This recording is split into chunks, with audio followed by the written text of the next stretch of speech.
defending NAFTA, bringing forward universal childcare, and the incredible work that she has done in defending Ukraine. We are very grateful for all that she's contributed to this government and to Canada. Thank you, Mr. Speaker.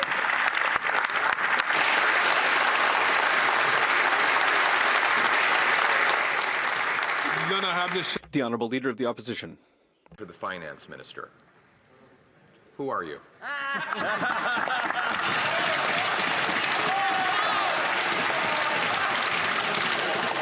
The Honourable Leader of the Government in the House of Commons. Thank you, Mr. Speaker. Mr. Speaker, at a time when Canadians are struggling, we are happy to bring forward measures that are going to assist them. Things like the GST tax cut that took place starting this past Saturday, going until February 15th. And while the Conservative leader and the members of his caucus stay focused on us, we're going to stay focused on helping Canadians.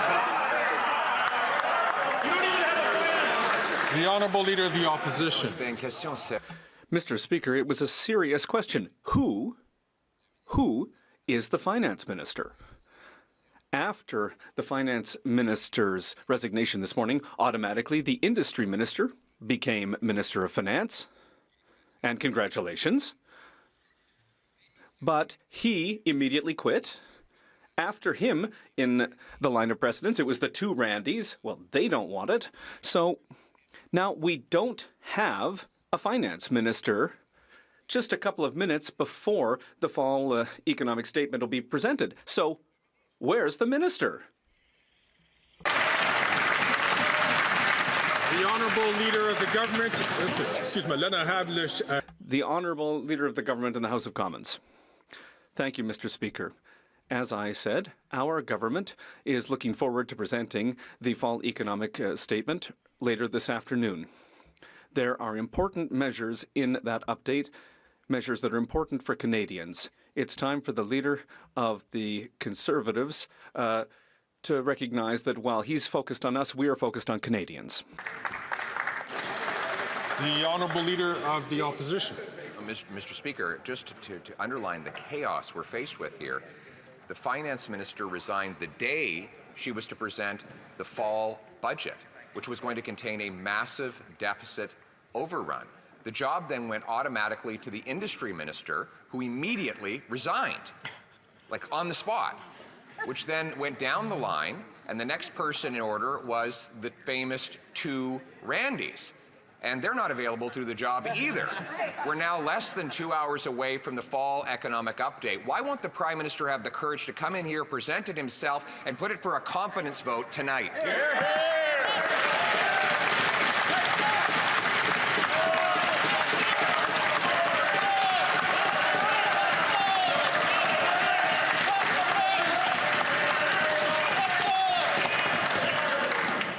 I would like to remind all members, as I did during statements today, for members to be careful not to refer to other sitting members by their names, but to use their titles or to use their writing names. The Honourable Leader of the Government in the House of Commons. Thank you, Mr. Speaker. Well, Mr. Speaker, while the Leader of the Opposition continues to play politics in this place, we look forward to presenting the fall economic statement later this afternoon that will have a series of important measures for Canadians, things that are going to help them with the affordability challenges, that are going to put Canada, Canadian jobs, and the Canadian economy first. Thank you, Mr. Speaker. I would like to ask the honourable member from St. Albert, Edmonton, to please not take the floor when he is not recognized by the Speaker. The Honourable Member for La Prairie. We already knew that between 20 and 40 Liberal MPs no longer had confidence in the Prime Minister. We also knew that 8 ministers would be jumping ship. Today, the Minister of Finance decided to step down instead of presenting the fall economic statement. She wrote, black and white, that she disagrees with the Prime Minister on the best path forward for Canada. So she has also taken away her confidence in the Prime Minister. We are watching this government, this Liberal government, fall apart, and it's pretty ugly to see. Will the Prime Minister call an election? The Honourable Government House Leader. Thank you, Mr. Speaker, and I would like to thank my colleague for his question. As I mentioned, as a government, we are looking forward to presenting the Fall Economic Statement later this afternoon. There are important measures in there for Canadians when it comes to affordability in particular, and we are exclusively focused on Canadians.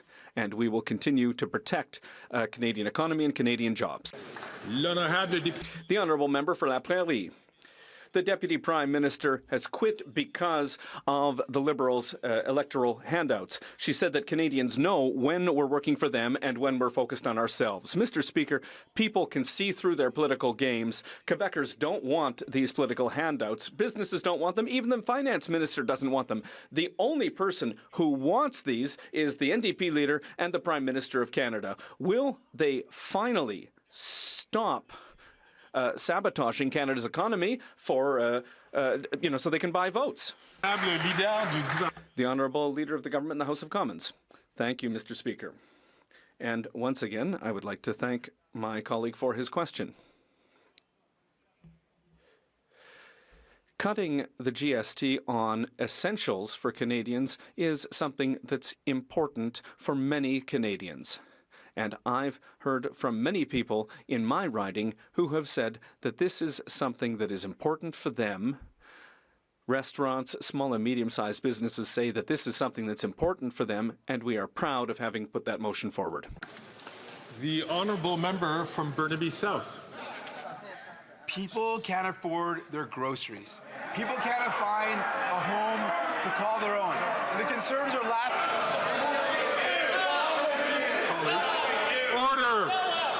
Order! Just another reference.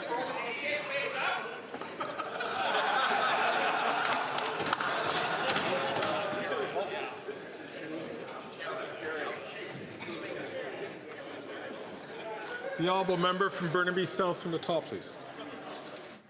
Canadians literally cannot afford the groceries they need. They can't afford to find a home to call their own.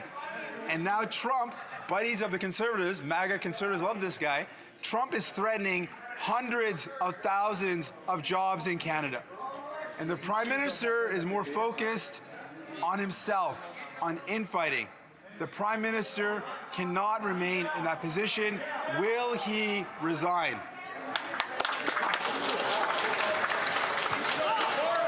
The Honourable Minister for Innovation. Mr. Speaker, this is not the time for slogan. This is not the time for partisanship. This is not a time to make jokes, Mr. Speaker. This is about rallying for Canadians. This is a time where Canadians need to know that this House and all the members are standing behind them, that we're going to invest in Canadians, that we're going to invest in this country, that we're going to invest in our workers, and that we're going to invest in our industry, Mr. Speaker, and that we're going to prepare Canada to be the best prepared to be able to deal with our U.S. friends. Mr. Speaker, this is a time where we show that we're all Canadians.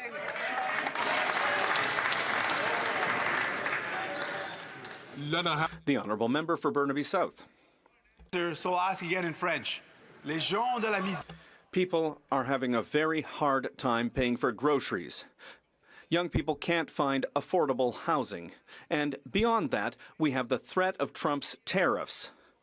And that's putting hundreds of thousands of jobs in Canada in danger. And instead of dealing with issues that are important for Canadians, the Prime Minister is dealing with fighting in his own party. It's clear that the Prime Minister cannot continue. Will he resign today, yes or no?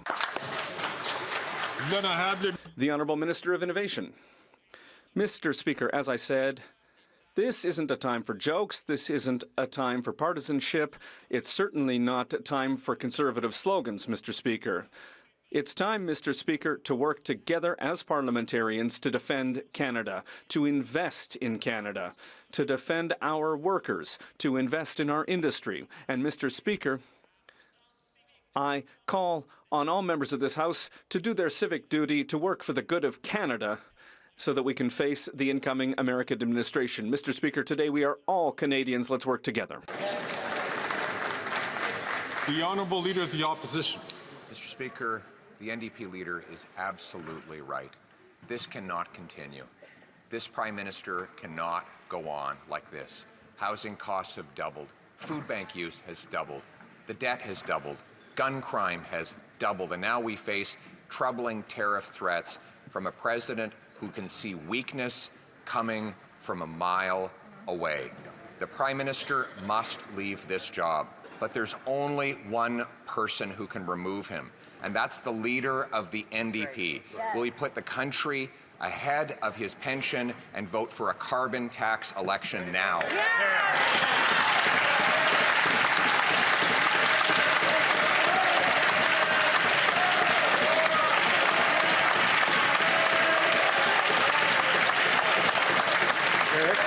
Eric?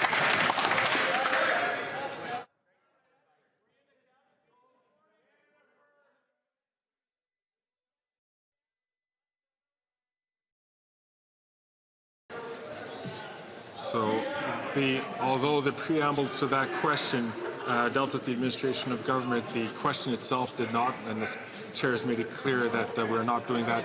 The honourable member from Thornhill. Prime Minister has lost control. The Prime Minister's own deputy quit just hours before her economic statement, all of a sudden saying, Canadians know when we're focused on ourselves, and describing a newfound disdain for costly political gimmicks. Those are her quotes. This after her own political rival, Mark Carney, wrote the fall economic statement full of things that she didn't want to present. The old boys club isn't in charge. Canadians are. And it's time for credible leadership in the seriousness of this moment, not the fake feminism of this phony Prime Minister. It's time for Canadians to decide. So will anyone or everyone over there finally agree? The Honourable Leader of the Government in the House of Commons. Thank you, Mr. Speaker. As I mentioned earlier, we are looking forward today to presenting the fall economic statement that is going to have a series of important measures for Canadians. At a time like this, it is important that all of us band together, united as Canadians, to make sure that we are doing everything we can to protect the Canadian economy, protect Canadian jobs, and to stand up for Canada. Thank you, Mr. Speaker. The honourable member for Thornhill. Mr. Speaker, they can't even stand by each other. Hours before delivering the fiscal update, the Finance Minister resigned. She lost confidence in the Prime Minister. Last night, the failed Housing Minister and the worst Immigration Minister in the history of this country also resigned. A couple of Randys, and now they're up to 9 ministers that need to be replaced. He's lost control of the government. The party of backroom boys is over. The backbench should look up from their laptops, and the NDP leader shouldn't be the only one in this House with confidence in the Prime Minister. Present the statement and call a vote today. Hear, hear.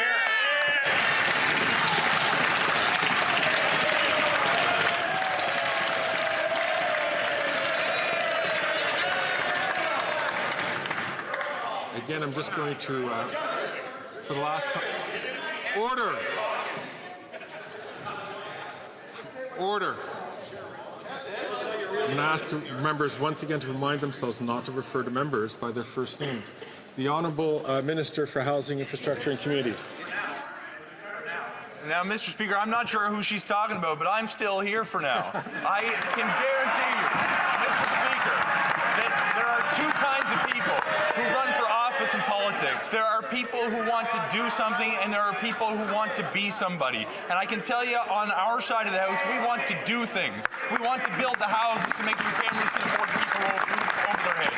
We want to make sure families can afford to keep their food on the table to feed their kids. We want to make sure people can find a job to go to that gives them a sense of pride and allows them to contribute to their communities. On the Conservative side, their guy has been writing essays about why he should be Prime Minister since he was a teenager.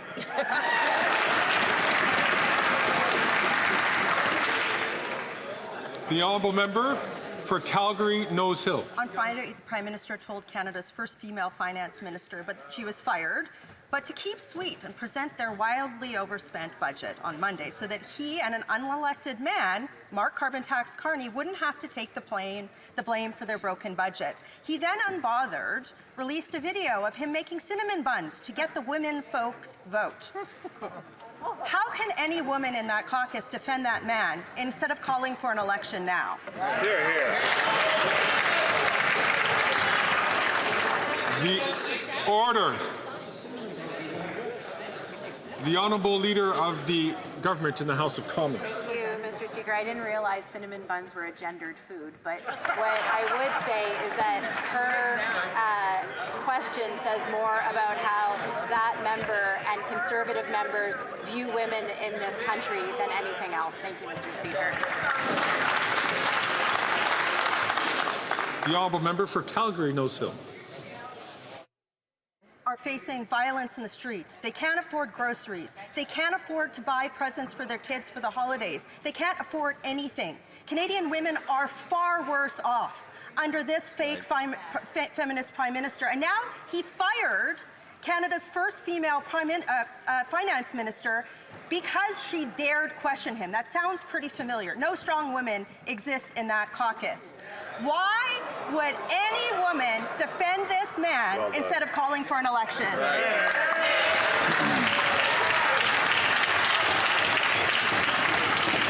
The Honourable Leader of the Government in the House of Commons. You know, Mr. Speaker, I have a lot of respect for that member opposite, but I think she's speaking from her own experience with the Leader of the official opposition when she said that she wasn't going to support him and then spent a year in the hinterlands, Mr. Speaker. But what I will say is that when it comes to actually doing things that support women, we have done that on this side of the House. Whether it's affordable childcare that is making it possible for hundreds of thousands of women to join the workforce, making contraceptions free, or the Canada Child Benefit that is helping families pay the bills. And what do Conservative members of Parliament do every time? They vote against them. So actions speak louder than words, Mr. Speaker. The Honourable Member for Wellington Halton Hills.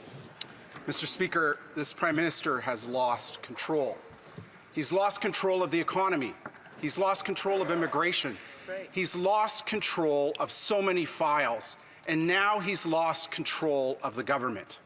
It's long past time for an election. This Prime Minister has sat too long here for any good that he has been doing. In the name of God, will he go to Rideau Hall, call an election, and end the chaos?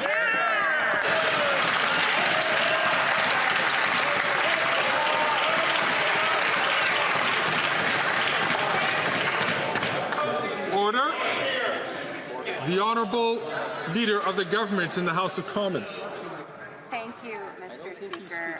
Mr. Speaker, as you well know, and as every member in this place knows, just because a Conservative member of Parliament wishes something does not mean that it actually happens. But what happened over the past couple of weeks, Mr. Speaker, is the government secured the confidence of this House. And the government does enjoy the confidence of this House, Mr. Speaker, and that is why we will be presenting the fall economic statement later today, which we look forward to sharing with Canadians. Thank you, Mr. Speaker.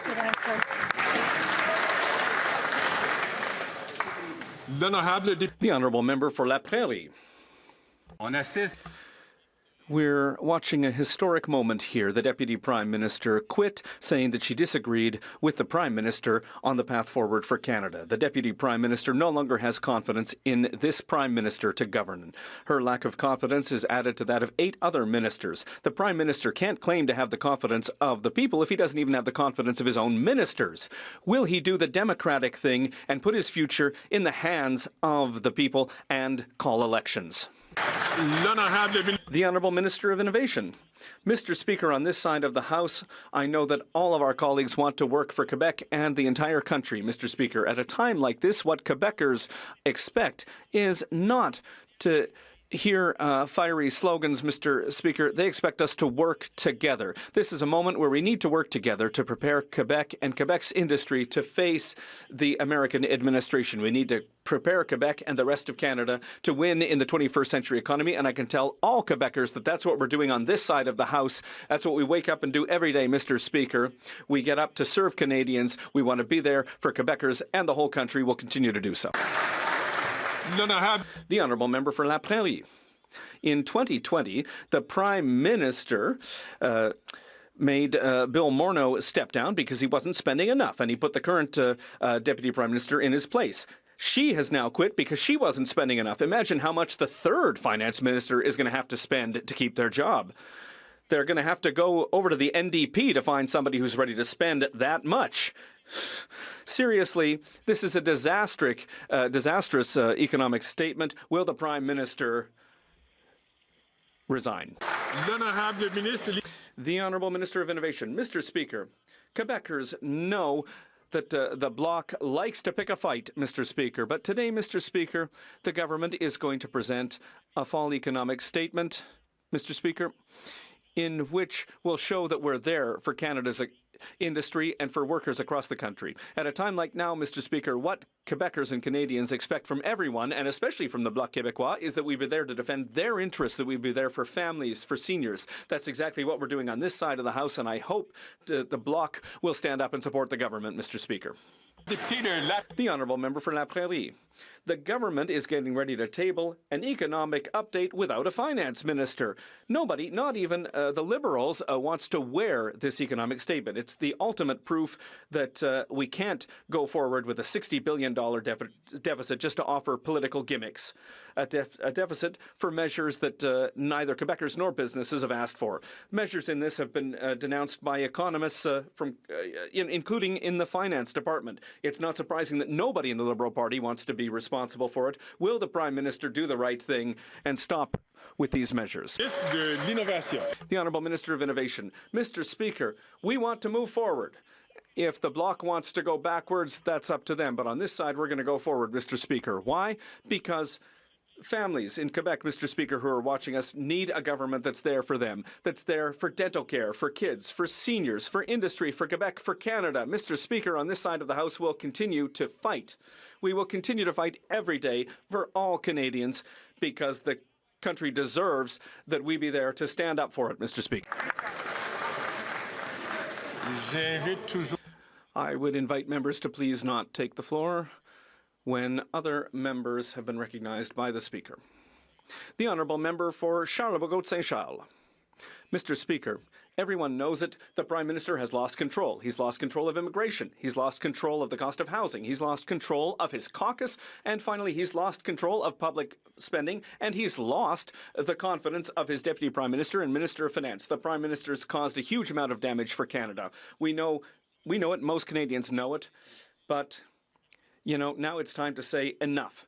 Can the Prime Minister please take his responsibility and call an election today? The Honourable Minister of Labour and Seniors. Mr. Speaker, the government later today will be presenting its economic plan. It's a solid plan for Canadians, which will ensure fairness, it will ensure good jobs, and it will continue to make sure that Canadians' economic interests are respected. The Honourable Member for Charlebourg-Saint-Charles. Mr. Speaker, I can't believe that the Minister believes the words he's saying. We know that this doesn't make any sense. The Finance Minister quit this morning because of this. She knows that none of this makes any sense. And the Finance Minister said that given the threat that we're facing, the way that we do it, that we deal with that will define us for a generation. We know that Canadians are smart. Will the Prime Minister call an election today? The Honourable Minister of Labour and Seniors. It's time, Mr. Speaker, to put that partisanship aside and to rally as Canadians together because Canada will have to face a protectionist threat from the other side of the border. And we are preparing for that, Mr. Speaker. We will have a solid plan, and I hope that we will be able to count on that member and his party when Canada will face that threat. The Honourable Member for Louis Saint Laurent. Mr. Speaker, what's happening is serious and it's unprecedented. The Deputy Prime Minister, the Minister of Finance, quit just a few hours before the fall economic statement. It's just a bomb that's gone off because even in the United States and around the world, people are talking about this and in a bad way for Canada. That's the reality that we're looking at today, Mr. Speaker. The former Finance Minister said no more than $40 billion of deficit. The Prime Minister pushed her aside to listen to Mark Carney. Will the Minister of Industry please tell us what Mark Carney's deficit will be when it's presented in 2 hours? The Honourable Minister of Innovation. Mr. Speaker, I have a huge amount of respect for the member for Louis Saint Laurent. And as my colleague has already said, we will be presenting the fall economic statement later today, Mr. Speaker. A fall economic statement that'll be there for families. It's an economic statement that'll be there for workers, an economic statement that'll be there for industry, but also, Mr. Speaker, an economic statement that'll be important. And we're expecting that the Conservatives will be ready to support it so that we can face the threat from the United States, Mr. Speaker. Canadians expect better than slogans, Mr. Speaker. Canadians expect actions. Will the Conservatives have the courage to defend Canada and to vote with the government to prepare Canada for the future, Mr. Speaker? The honourable member for London Fanshawe.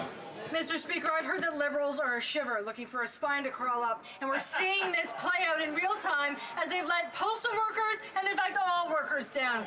At this time, when Canada Post CEOs got bonus after bonus while denying fair wages to its workers, this government continues to betray people and cave to corporate interests. As the former Deputy Prime Minister said, Canadians know when their government is not working for them, but working for themselves. New Democrats know where we stand. We stand up for workers every single day. When will this government do the same? The Honourable Minister of Labour and for Seniors. Mr. Speaker, Canada went through a 4-week postal strike where letter carriers, who we do thank for their service to Canadians and who I know we all have deep affinity for, were out for a very long time. Not only the government, but the Canada Industrial Relations Board has judged there to be a fundamental impasse in the negotiations. We have found an imaginative way forward, a way to get a collective agreement for Canada Post and its hardworking letter carriers, Mr. Speaker. The honourable member for Nanaimo Ladysmith. Mr. Speaker, they are not listening. The former Deputy Prime Minister said it best today. Canadians know when the government is working for them or for themselves. Well, the Liberals have made it clear where their focus lies. The Minister of Labour's out-of-touch response last week to postal workers is a slap in the face. They deserve safety at work and livable wages. People are tired of the Liberals and Conservatives siding with rich CEOs at their expense. Now Canadians want to know, will the Minister of Labour be the next to resign? Hear, hear. The Honourable Minister of Labour and for Seniors. Mr. Speaker, as that member well knows, postal workers and Canada Post were struggling to find a path forward at the negotiating table. It had gone on for 4 weeks. Canadians were quite rightly, whether they were in Indigenous or remote communities, whether they were small business persons, whether they were people expecting medicines, Mr. Speaker, we were being pressed to act. We found an imaginative way forward with an industrial inquiry commission. We will ensure that Canada Post operates for the holidays, Mr. Speaker, and we're glad that we did. Good. The honourable member for Winnipeg South Centre. Mr. Speaker, I rise today to talk about something that's on everybody's mind, and that is the Canadian Dental Care Plan. Mr. Speaker, 1 out of 4 Canadians skipped a visit to the dentist because of the cost. But thanks to the Canadian Dental Care Plan, more than 1 million Canadians now receive that care, and every day that number continues to grow. Mr. Speaker, applications for the Canadian Dental Care Plan opened for adults with a valid disability tax credit earlier this year. Can the Minister of Diversity and Inclusion please tell us how persons with disabilities are being helped by this important plan? Thank you, Mr. Speaker. The Honourable Minister for Diversity and Inclusion. Mr. Speaker, the Canadian Dental Care Plan is already saving Canadians an average more than $730 per year. This will help almost 200,000 persons living with disabilities access dental care. Mr. Speaker, we know this is making a huge difference in the lives of people on the ground. We also know, Mr. Speaker, dental care is health care, and we will continue to make sure Canadians are getting the support that they need. Thank you. The honourable member for Calgary Forest Lawn. This week, Prime Minister has lost control. Carbon tax Carney wrote the fiscal update, filled it with poison pills, so he could blame the Finance Minister while pushing her off the fiscal cliff so he can take her job and eventually the Prime Minister's job. The Finance Minister figured out the plan, so she resigned in protest. She said she no longer has confidence in this weak Prime Minister and carbon tax Carney's plan. If the Prime Minister's own caucus and cabinet don't have confidence in him, even though the leader of the NDP does, Why should Canadians? The Honourable Minister for Housing, Infrastructure and Communities. Mr. Speaker, in a moment where Canadians are looking for leadership, the Conservative asking the question can only come up with names to lobby towards his political opponents.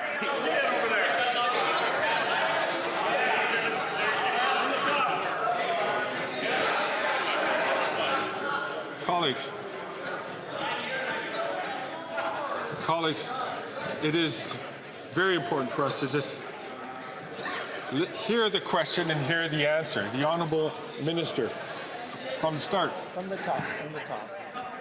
Mr. Speaker, the very best that the Conservatives can offer to this conversation is name-calling, mudslinging, not solutions to the problems that Canadians are facing. When I talk to people at home, they want their governments to be focusing on creating good jobs to make sure people can afford to put food on the table. They want to make sure that governments are advancing policies to invest in healthcare and housing. They want to make sure we're doing more to protect the environment.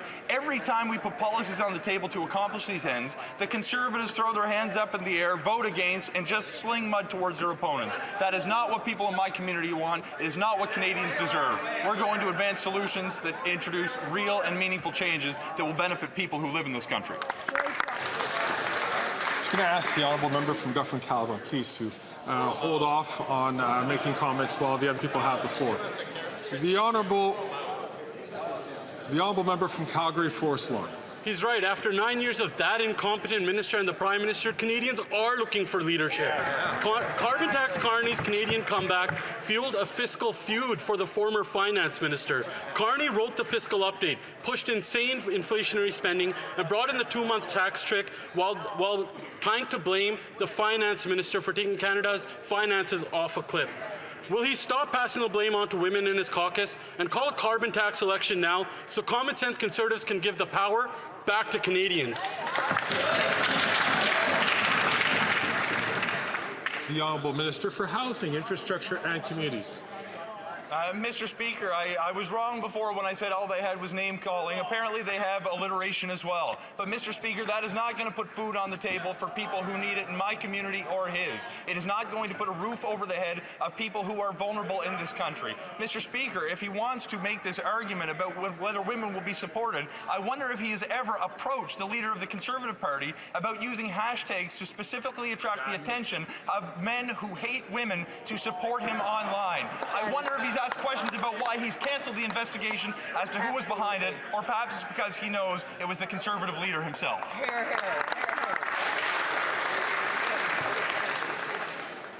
The Honourable Member for Leeds, Grenville, Thousand Islands and Rideau Lakes. After 9 years of this NDP Liberal government, everything is out of control. Home prices have doubled. Food bank use is seeing 2 million users in a single month. And the real fiscal advisor to this Prime Minister wrote the financial update for this afternoon. It included a temporary 2-month tax trick and is set to smash through the massive $40 billion deficit promise that was made by the Finance Minister. When they tried to blame the economic vandalism on her, she quit, saying that she doesn't have confidence in this Prime Minister. Now, they can't tell us how much they've spent. They can't tell us who's in charge. How can anyone have confidence in this Prime Minister? The Honourable Minister for Housing, Infrastructure and Communities. Mr. Speaker, the Conservatives seem to know the cost of everything but the value of nothing. They do not see value in investing in childcare, which has not only reduced costs for families, but led to the largest increase in women's participation in the labour force in the history of this country. They don't seem to believe there is value in investing in social housing, in public housing, in affordable housing, so everyone in this country can have a roof over their head. They don't believe in the value of the Canada Child Benefit, which is ensuring middle-class families in this country can put food on the table. So before he continues to sling mud and arrows on this side of the House, he perhaps should look inward and ask why he is not even allowed to advocate on behalf of his community, because his leader has said that's just not in order.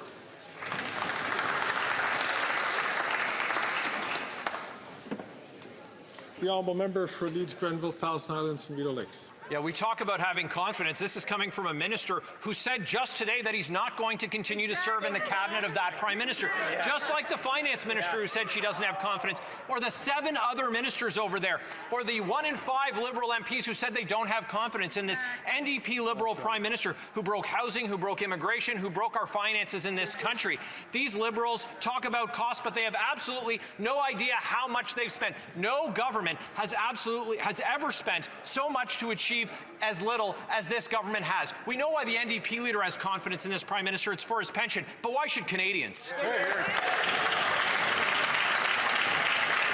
The Honourable Minister for Housing, Infrastructure and Mr. Speaker, my honourable colleague is right about one thing. I did announce this morning that I'm not going to be seeking re-election. But I can tell you, if he thinks that's a matter of confidence, I can tell him it's that I have confidence. I am going to be the best father to my kids that I could possibly be over the rest of my life. And that is what is most important to me. But Mr. Speaker, while I have the floor, I should say thank you for the opportunity to engage in the tete-a-tete over the years. This may be one of the last opportunities that I have, and I want to use it to make this point. Canadians want governments to invest to increase the quality of life that they get to enjoy. We seem not to be able to agree on that basic tenet. On this side of the House, we will put measures in place to support families, not advocate for cuts.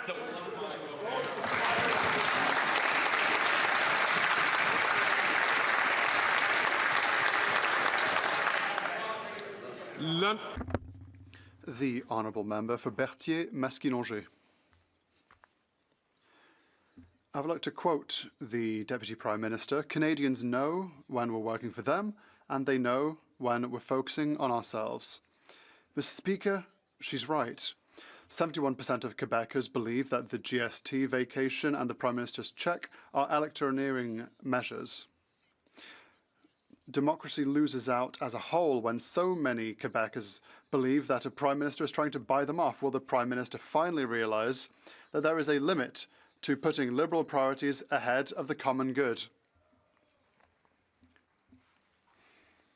The Honourable Minister for Innovation. Mr. Speaker, we have no lessons to learn from the Bloc Québécois. If the Bloc were truly here for Quebecers, they would vote for their best interests. For months, the Bloc is contributing to the Conservative tactics of blocking Parliament to stop bills that would make Quebec a better place. Instead of trying to squabble, can the Bloc finally go beyond squabbles and actually work for Quebecers to allow this Parliament to function? Quebecers expect better from the Bloc, and will always be here on this side of the House to defend Quebecers. The Honourable Member for Berthier-Masquinongé. The Deputy Prime Minister's resignation confirms that the Prime Minister has gone too far in pushing for Liberal measures at all costs. She has confirmed that the Prime Minister is no longer legitimate. He cannot move forward with a full economic update without a Finance Minister. She confirms that the Prime Minister cannot continue to govern without a new plebiscite from the people. The Deputy Prime Minister has confirmed all of this. Will the Prime Minister finally trigger an election? The Honourable Minister for Labour. Mr. Speaker, the Bloc Québécois simply rejects economic updates without having read it. That's why they voted against the Canada childcare benefit. That's why they voted against our dental plan for Canadians. And many Quebecers are benefiting from these programs. They voted against the guaranteed income supplement. They systematically vote against all assistance for Quebecers. So we shouldn't be surprised that the Bloc, once again, is rejecting our measures that will help Canadians. The Honourable Member for Regina-Capel.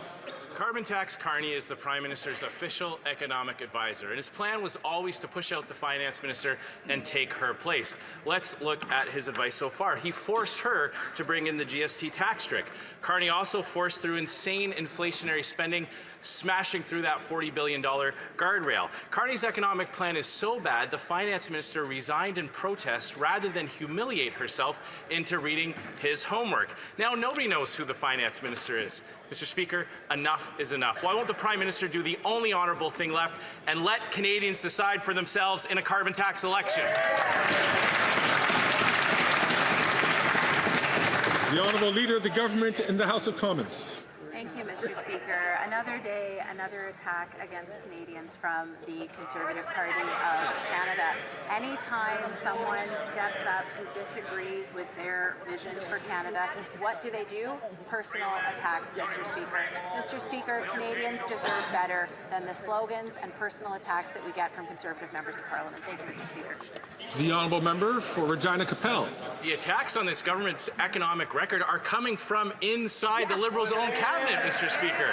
And it looks more and more like Carbon Tax Carney's plan to push out the Prime Minister is working as well, too. For Carbon Tax Carney, it's always been profits over people. Look at his record. Since he became the top economic advisor to the PM, he's moved his own company's headquarters to New York City. He got caught unethically lobbying the UK government. And his firm Brookfield is now looking for $10 billion in taxpayers' money for a new investment fund, which would be managed by Brookfield, his own company. Mr. Speaker, Canadians deserve better than this government in shambles. Why not call a carbon tax election and let Canadians decide for themselves? The Honourable Leader of the Government in the House of Commons. Thank you, Mr. Speaker. Mr. Speaker, this is the People's House, and in it we should be debating things that are pertinent to the administration of government.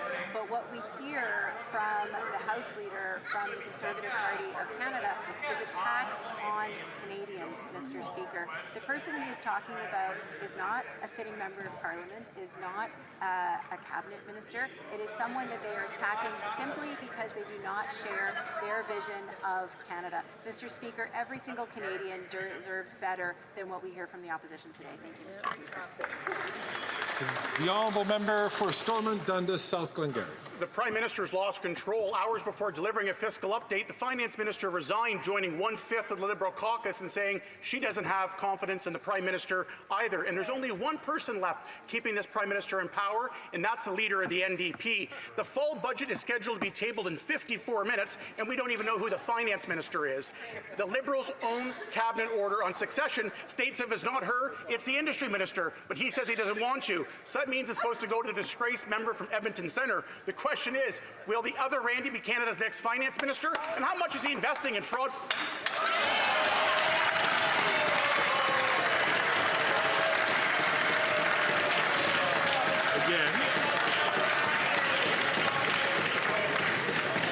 Again, I've asked members to please not do indirectly what they can't do directly by referring to a member by their first name. The Honourable Leader, order. The Honourable Leader of the Government in the House of Commons. Thank you, Mr. Speaker.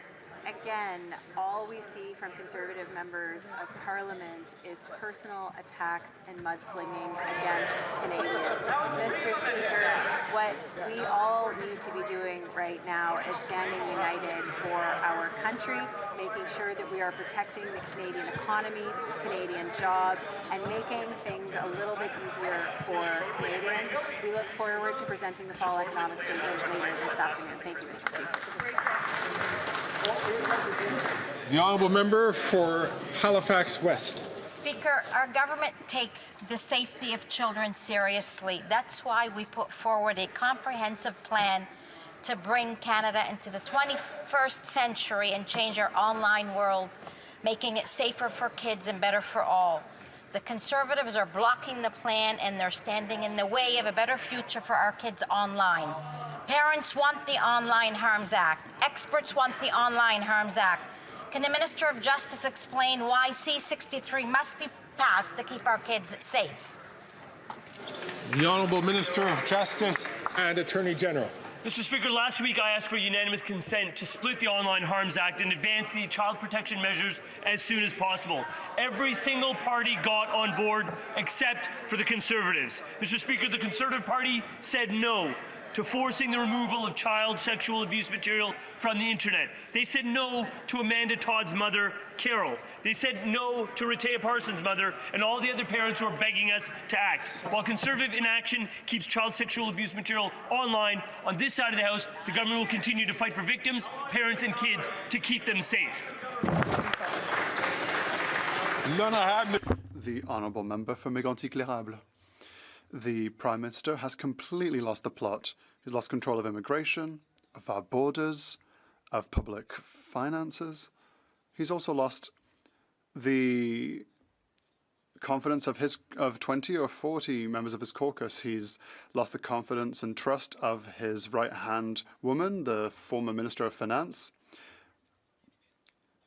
The Prime Minister has lost everything. Will he finally let go and trigger an election so that Canadians can take back control of their future? The Honourable Minister for Immigration. For Innovation, rather. Mr. Speaker, I am not a new minister of anything, not immigration or anything else. We have no lessons to learn from the Conservatives. Today, what the government will table is an economic update that will be here to invest in Canadians, invest in industry, invest in our workers. But, Mr. Speaker, what we've seen today during question period is deplorable. Canadians who are watching us today expect better from the official opposition. Now is the time to work together, to defend our country, to be ready for the next US administration. It's disappointing to see that the opposition is playing political games on a day like today. The honourable member for Mégantic-L'Érable. Mr. Speaker, I can't quite believe what I just heard from the Minister for well, not the Minister for Finance, he said no, but the Minister for Innovation. The Minister is out of control. His former right-hand woman was very striking in her letter. We have to preserve our fiscal capacity against the United States. It's pursuing a policy of aggressive economic nationalism. We need to recognize the gravity of the moment. The situation is dire. Canadians need to work. So what do we need?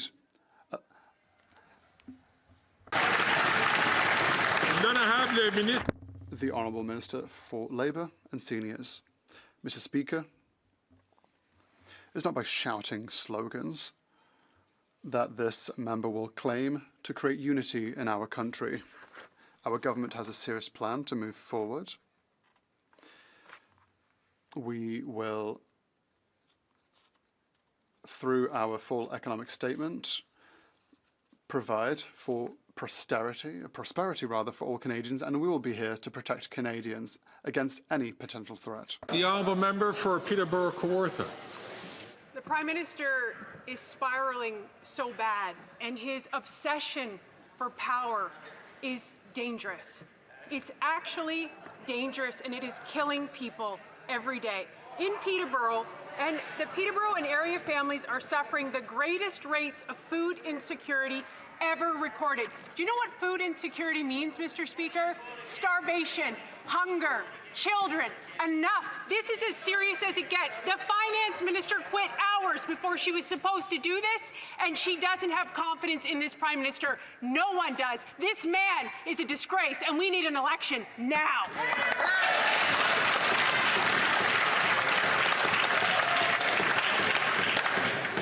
Ask member, please, to be very judicious in referring to any member in this place. Order. Order. The Honourable Minister for Families, Children and Social Development. Thank you, Mr. Speaker. On this side of the House, we've made investments to ensure that Canadians, including those in Peterborough-Kawartha, have the support that they need, whether that be through affordable childcare, whether that be through an HST holiday, Mr. Speaker. The people of Peterborough-Kawartha can rely on us, can know that we on this side of the House will fight for them when their Member of Parliament will do everything they can to oppose these supports.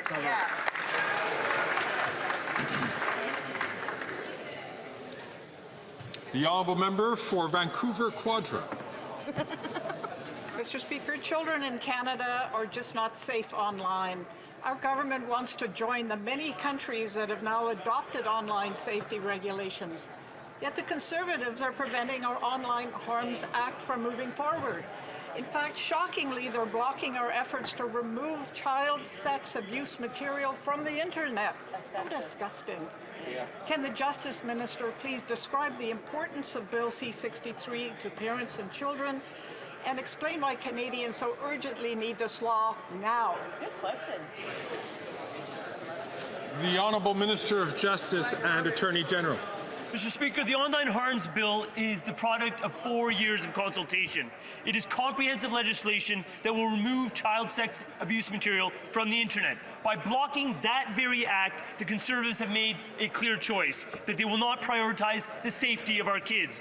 They don't stand with parents. Amanda Todd's mother, Carol, said she's been waiting 12 years for this type of change. We need to pass this legislation to do right by Carol and every other parent of every other child who has suffered abuse online. The question for Canadians and for that party is, will they stand with us and keep kids safe? That's right.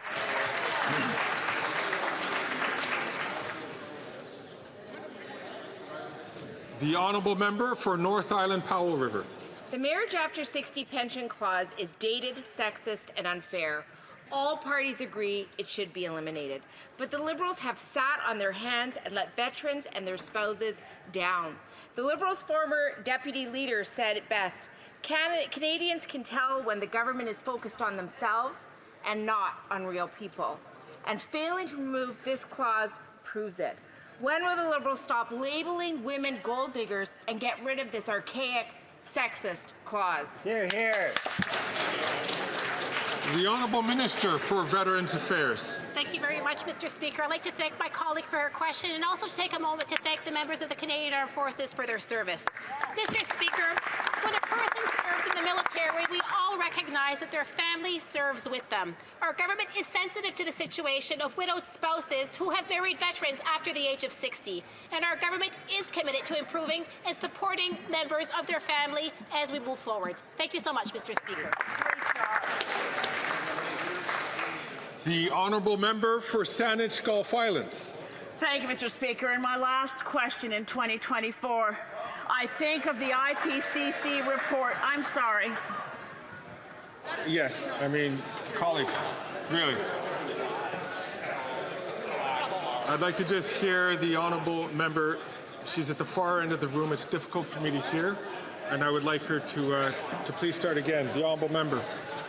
Thank you, Mr. Speaker. In my last question in 2024, I think of the IPCC Sixth Assessment Report that if we do not globally reduce emissions dramatically, peak before and see dramatic reductions, at the latest, this is a quote, at the latest before 2025, we will shoot way past the Paris Agreement targets, way past 2 degrees Celsius, and face climate disaster. I think of the words in that film, The Age of Stupid. What were we thinking? To avoid the opportunity to save ourselves when we had the chance. Can the Honourable Minister give us any excuse, but perhaps this question period answers its own question? The Honourable Minister for the Environment and Climate Change. Thank you, Mr. Speaker. I thank the honourable colleague for her question. I would like to remind her that everything we've done since we've been in power in 2015 has meant a 43% decline in emissions in Canada, Mr. Speaker. Greenhouse gas emissions are at their lowest level in 25 years, 27 years, in fact, Mr. Speaker. Our plan is working. We're helping the economy, we're creating jobs, and we're fighting pollution.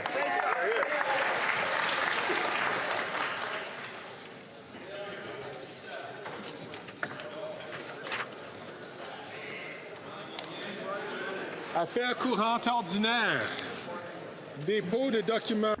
Tabling of documents. The Honourable Parliamentary Secretary. Rebel News hasn't broken the story yet. Yes, thank you, Mr. Speaker. Pursuant to Standing Order 36.8a, I have the honour to table in both official languages. Ask all colleagues, please, to leave the chamber quietly so that I can hear what the honourable members depositing.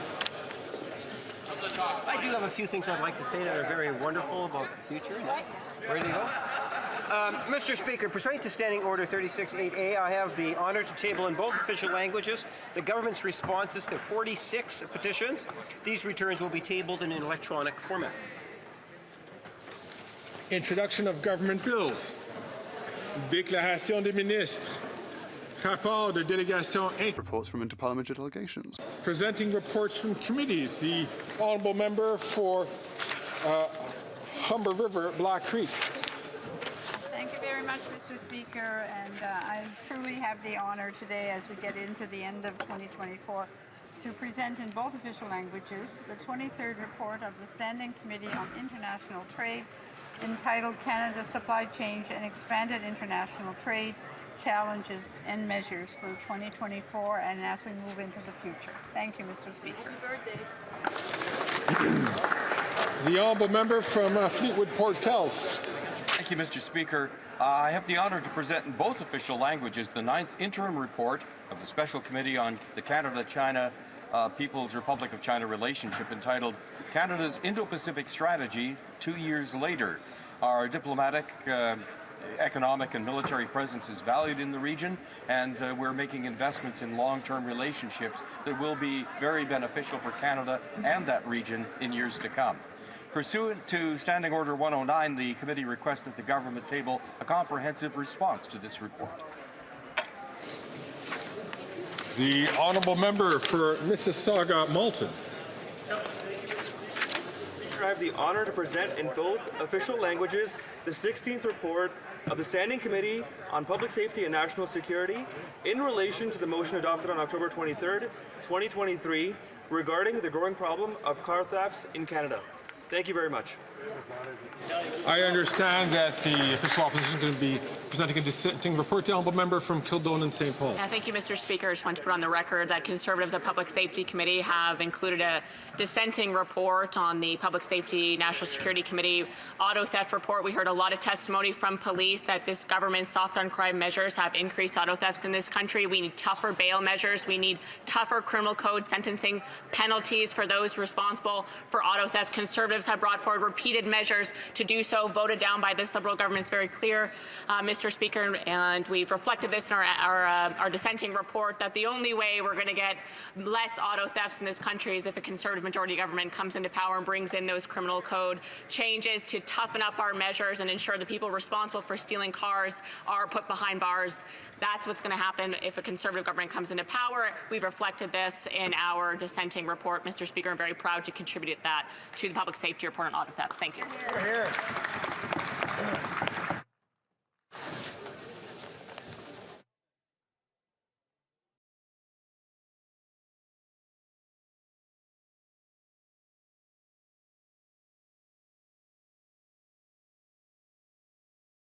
All right.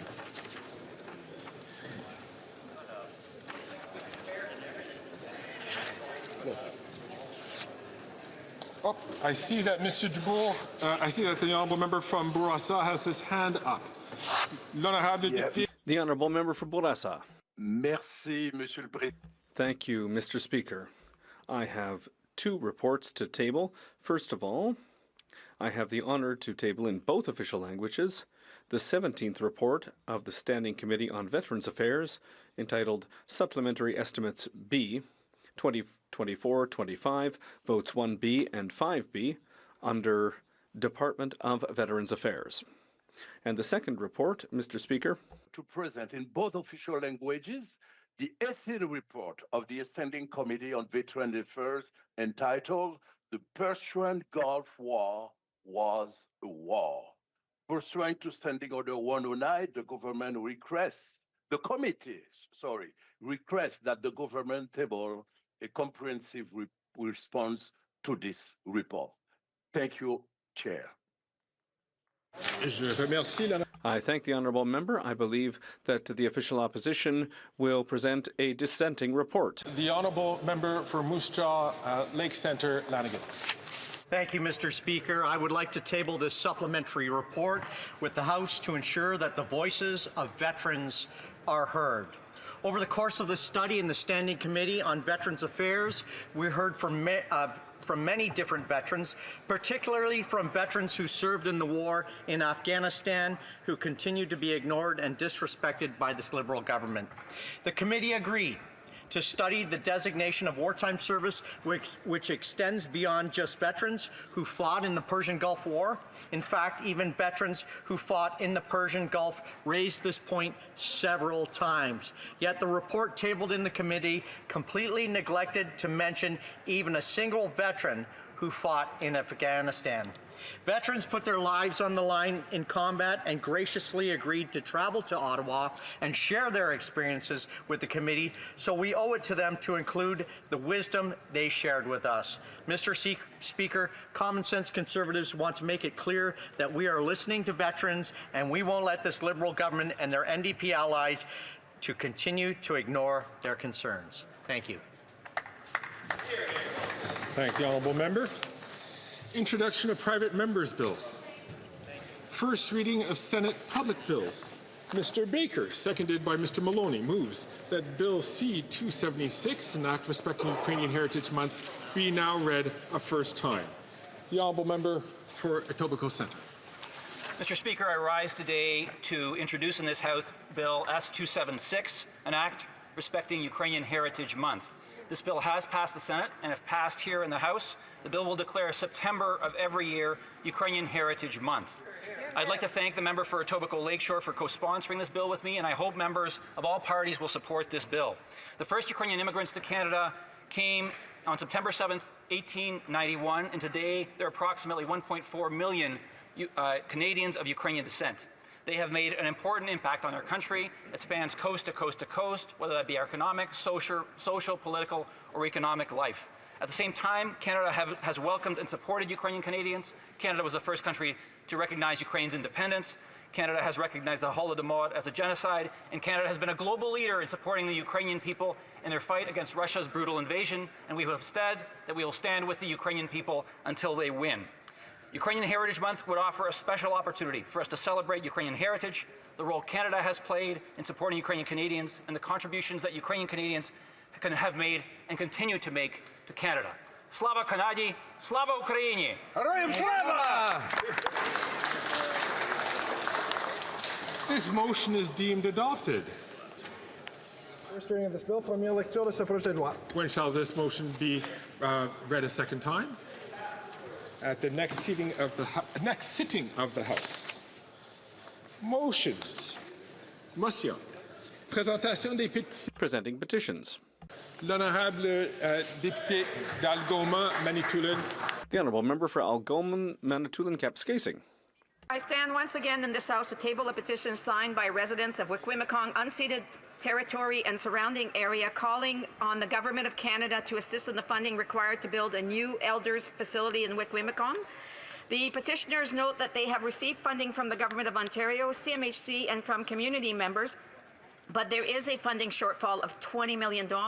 They draw to the Government of Canada's attention that it has funded healthcare facilities largely in the Indigenous community of Moosonee, a long-term care home for Mohawks of Quinte, and a seniors long-term care facility in Rankin Inlet.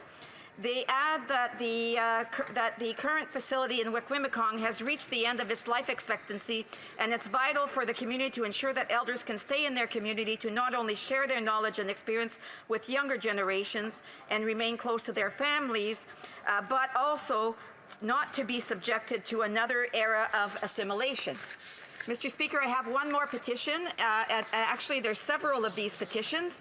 So I stand to table a petition signed by residents of Northern Ontario who are calling on the House of Commons to recognize the impact that reducing the number of electoral districts in the region following the report of the Federal Electoral Boundaries Commission will have on their electoral representation. They ask that the federal government modify the Electoral Boundaries Readjustment Act to ensure that the number of electoral districts in Northern Ontario are maintained at 10.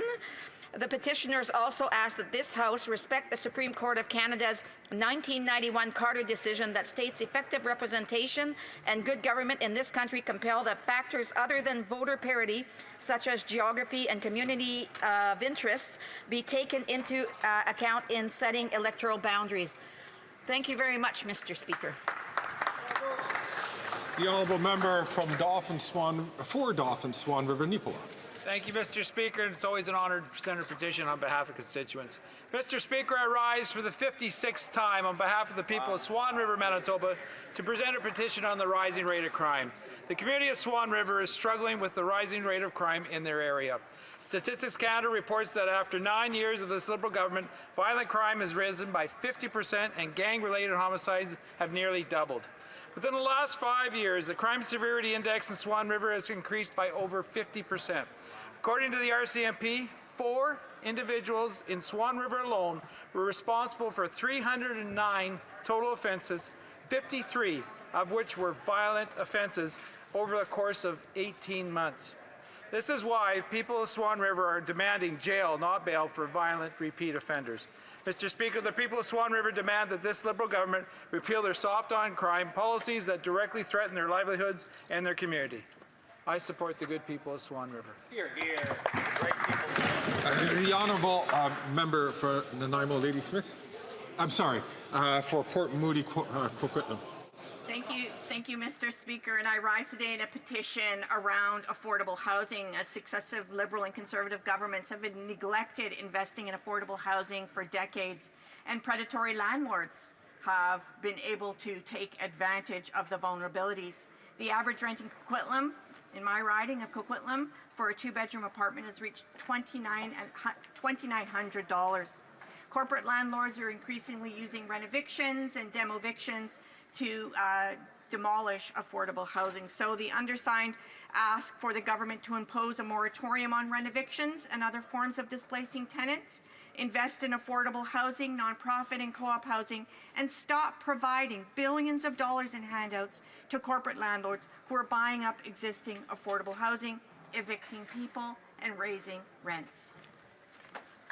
The honourable member for Winnipeg North. So thank you, Mr. Speaker. Especially, I table a petition of individuals in Canada that are very much concerned about foreign interference. They make reference to issues of murder, extortion, political interference, and what they're calling for, Mr. Speaker, is that the leader of the Conservative Party get the security clearance that's necessary so that he can actually be more aware in terms of the degree in which foreign interference is playing a very significant role here in Canada, Mr. Speaker. It's a petition in which many have signed, and I would encourage members to take a look at the petition itself. Thank you, Mr. Speaker. The honourable member for St. Albert, Edmonton. Mr. Speaker, I rise to present a petition. The petitioners are calling on the Liberals to permanently scrap their reckless planned expansion of MAID, where mental illness is a sole underlying disorder. Petitioners note that vulnerable persons would be put at unique risk because it is difficult, if not impossible, to determine irremediability, meaning persons who could get better could have their lives prematurely ended, and secondly, that it is difficult, if not impossible, to distinguish between a rational request for MAID and one motivated by suicidal ideation, where the request is in the context of sole underlying mental illness. The honourable member for Windsor West. I rise today to table 2 petitions. The first is with regards to 500 concerned citizens and workers from across Canada. They are calling on the government to take immediate action to protect workers from the growing misuse of non-disclosure agreements, or NDAs, in the case of harassment, violence, and discrimination. NDAs are increasingly used to force workers into silence, preventing them from seeking help or speaking out about mistreatment and misconduct in the workplace. This is increasingly true for workers in low-wage or precarious employment situation. The petitioners calls for legislation that would ban the misuse of NDAs by the federal government and federally funded agencies unless specifically requested by a worker who has received legal advice on alternative ways to protect their privacy. This is a crucial step to protect workers, especially those in vulnerable situations, and ensure they are not silenced or forced to live in fear. I urge all members to support this petition. Thank you, Mr. Speaker. And my second petition, Mr. Speaker, is actually a good news story. It's supporting, again, the calling of the banning of nuclear waste management organization in South Bruce.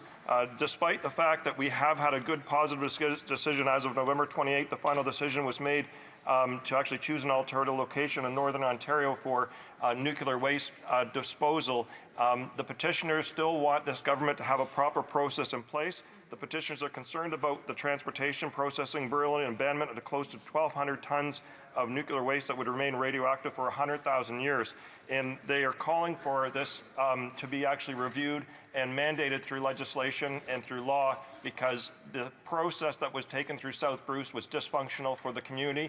And again, Mr. Speaker, the community has fought back and won this fight for themselves and their families and the future of our country, and protecting the Great Lakes waterway, which has been asked for repeatedly over these number of years. Thank you. Okay. The honourable member for Kelowna Lake Country, followed by the honourable member for Battle River Crowfoot. Mr. Speaker, I'm rising today to table the petition on behalf of residents from Kelowna Lake Country and surrounding region. And to summarize, the residents state that due to bureaucratic impediment to passport issuance and unavailable consular services to many Ukrainians, Ukrainians under QET cannot apply for the open work permit extension, as many temporary resident status is linked to passport validity. And as Ukrainians cannot return to Ukraine due to the war without a passport, without a valid work permit, they become undocumented residents without a legal authorization to work or study in Canada. So the petitioners are calling on the Government of Canada to resolve the situation with work permit extensions for Ukrainians in Canada whose passports have expired or are expiring in 2025 or 2026, and allow displaced Ukrainians who came to Canada under QET to continue working in Canada legally for another 3 years, regardless of their Ukrainian passport validity. Thank you, Mr. Speaker. The honourable member for Battle River Crowfoot. Thank you very much, Mr. Speaker, and it is an honor to be able to stand before Christmas and table 3 petitions in the House of Commons today. The first is Canadians that are concerned about the politicization of charitable status that was promised by the Liberal Party in the 2021 election. Canadians are very concerned about that and have signed a petition accordingly. And Mr. Speaker, it's interesting because the next 2 petitions that I table are brought forward by are issues that are important to constituents but are actually on both sides of a particular issue when it comes to energy development and how to take meaningful action on the environment. But Mr. Speaker, as we know, this is a place where we can have those conversations, and it is an honor to, on behalf of constituents, table both of these petitions, although from different perspectives on issues related to the environment today. And because I'm on my feet and this may be the last chance, Mr. Speaker, I simply wish you and all members of Parliament and all Canadians a very Merry Christmas. Thank the honourable member, and Merry Christmas to him as well. The honourable member for Charlottetown. Mr. Speaker, I have 2 petitions to present today. The first is from Prince Edward Islanders that are concerned about pharmacare. They point out that healthcare is a human right and that age, income, pre-existing conditions, province of territory, and immigration status should not determine their ability to pay. They call on Parliament to immediately pass legislation for a public, single-payer, universal pharmacare program, as outlined in the Advisory Council on Implementing National Pharmacare in its 2019 report. The second petition, Mr. Speaker, is on the subject of parental alienation and the use of this pseudo-theory in divorce and child custody cases. This is something that is commonly invoked when domestic violence is reported on the part of a custodial parent.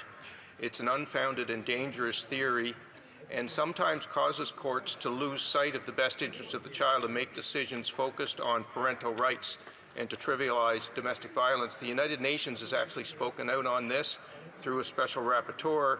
The Special Rapporteur on Violence Against Women and Girls has urged governments to prohibit family courts from using parental alienation pseudo-theory.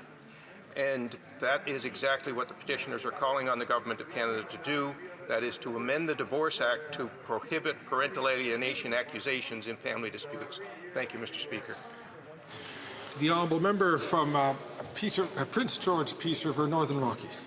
Mr. Speaker, Canadians are wondering when the NDP will finally stop propping up the Liberal government. But I'll get to my petition. The petition comes from the residents of Skeena-Bulkley Valley that states, the government has attempted to ban and seize the hunting rifles and shotguns of millions of Canadians.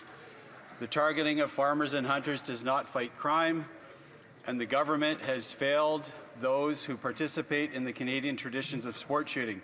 Therefore, we call on the Government of Canada to stop any and all current and future bans on hunting and sport shooting firearms. And today, Mr. Speaker, I present this petition because the NDP Member of Parliament for Skeena-Bunkley Valley won't. The honourable member from Hamilton. I would like to recognize the honourable member from Hamilton Centre who is rising on a point of order. He'll have to take it from his seat. The honourable member from Hamilton Centre is rising on a point of order. Mr. Speaker, you know full well that when presenting petitions, they are not to be political, and the language that he's using, I ask him to call and withdraw when it comes to referencing other members of the House for a petition, because if it's not in his petition, he does not have the ability to reference that. And indeed, the honourable member from Hamilton Centre is correct. The tradition in terms of the honourable member, when honourable members present petitions, it should be regarding petition. We're not supposed to offer an opinion for or against the petition, but to just present it on behalf of their constituents or other constituents. I'm going to ask the honourable member just to withdraw those, to say that he's going to withdraw those comments and then to continue finishing off presenting his petition. So the honourable member. Yeah, thank you, Mr. Speaker. Even though it is factual what I said, their MP won't present the petition. No, I'm gonna just ask the honourable member, please, from just to simply withdraw those comments. No further editorial comment is required. In respect to the Speaker, I'll withdraw. The honourable member has finished presenting his petitions. Thank you. The honourable member from Peace River Westlock. Thank you, Mr. Speaker. I have the privilege to present two petitions here today. The first one comes from Canadians from across the country who are concerned about sexually explicit material online. The consumption of sexually explicit material by young people is associated with a wide range of serious harms, including the development of addiction, the reinforcement of gender stereotypes, and the development of attitude favorable to harassment and violence, including sexual harassment and sexual violence, particularly against women. Parliament has recognized these harmful effects and the increasing accessibility of sexually explicit material online for young people, and they see that as an important part of public health and public safety concern. The folks that have signed this petition are calling on the Government of Canada to recognize a 2017 study by the Standing Committee on Health, and they call on the House of Commons and the government to adopt Bill S-210, the Protecting Young Persons from Exposure to Pornography Act. The second petition I have to present, Mr. Speaker, comes from Canadians from across the country who want to raise the awareness about the hashtag Trudeau must go. It has been a top trending hashtag on Twitter. I know, again, members cannot do indirectly what they cannot do directly. And so I'm going to ask the honourable member, even when you're quoting and referring to a member who is sitting in the House, that they would have to make sure that they don't quote that name. The honourable member from Peace River Westlaw. Thank you, Mr. Speaker. The second petition I have to present comes from Canadians from across the country who want to recognize a particular hashtag that has been trending on Twitter about the Prime Minister must go. This has been a top trending hashtag, and more than 500,000 people have retweeted this hashtag. They have described their concerns around the Prime Minister and including his divisive comments and attitudes towards Canadians who have made different health decisions. They also note that the Prime Minister has passed laws, including Bill C-48 and C-69, the No More Pipelines bills, which canceled many energy projects and drove away investment through their excessive regulations. They also note that this Prime Minister has generated more debt than all previous Canadian governments combined. And they also want this government to axe the tax. They note that the carbon tax continues to drive up prices and punish Canadians who have to drive to work or to school or to get groceries. They also note this serious lack of ethics by this Prime Minister. They note the SNC Lavalin scandal, the Billionaire Island scandal, the Weed Charity scandal, the $6,000 a night hotel scandal, and the multi-million-dollar Arrive scam app. They are concerned also with his inaction on foreign interference. Therefore, the folks that have signed this petition call on the government, or call on the Prime Minister to resign from office and call a carbon tax election. Thank you, Mr. Speaker. Thank the honourable member. Took it almost right to the second. The honourable member from Sherwood Park, Fort Saskatchewan, has 7 seconds to present his petition. Please table this petition on behalf of Canadians who are outraged by this government's attack on natural health products, and they call on the House to pass the excellent private member's bill from my colleague from Red Deer. That was a Christmas gift. Je désire informer la Chambre. I would like to inform the House that the volume of earpieces will now be reset. Inform the House that the volume of earpieces will now be reset. The honourable, questions on the order paper. The honourable parliamentary secretary. Yes, thank you, Mr. Speaker. The following questions will be answered today: 3145, 3146, 3148, 3149, 3153, and 3159. Furthermore, Mr. Speaker, if the government's responses to questions number 3147, 3150 to 3152, 3154 to 3158, and 3160 could be made for orders for return, these returns would be tabled in an electronic format immediately. Is it the pleasure of the House that the aforementioned questions be made orders for return and that they be tabled immediately? Agreed, and so ordered. The Honourable Parliamentary Secretary.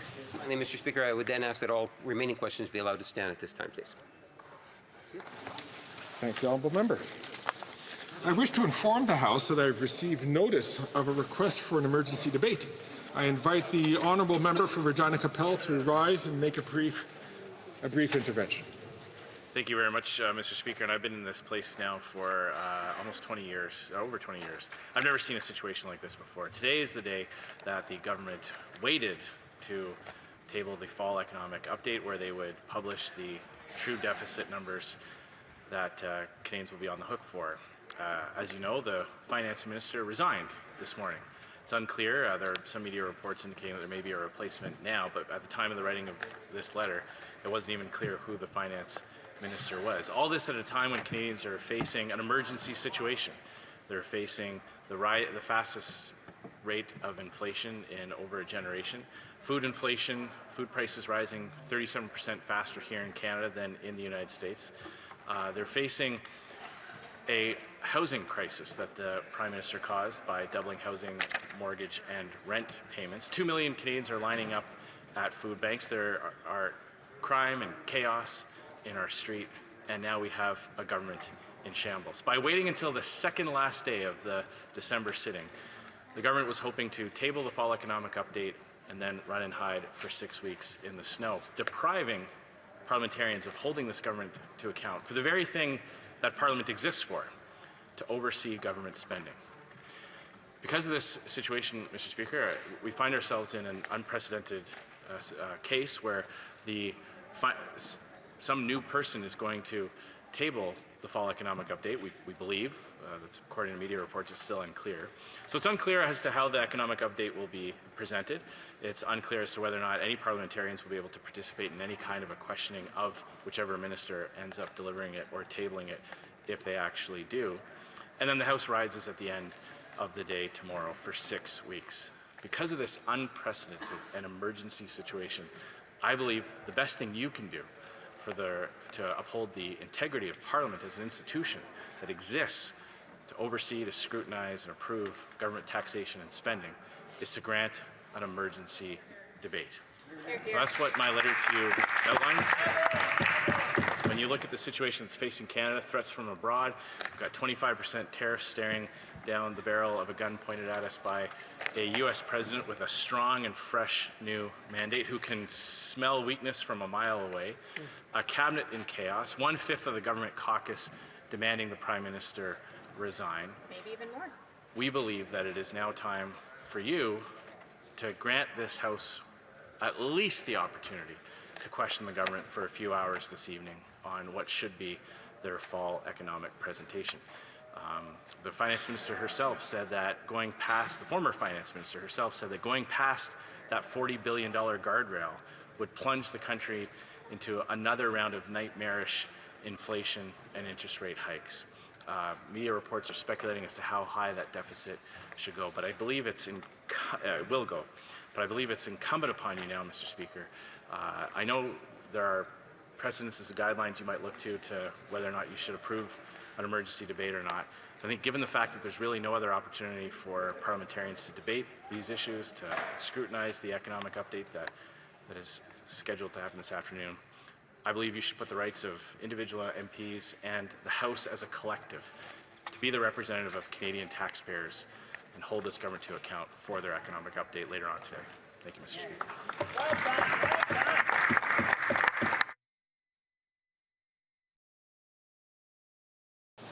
I thank the honourable member for Regina Capel for his intervention, to which I listened very carefully.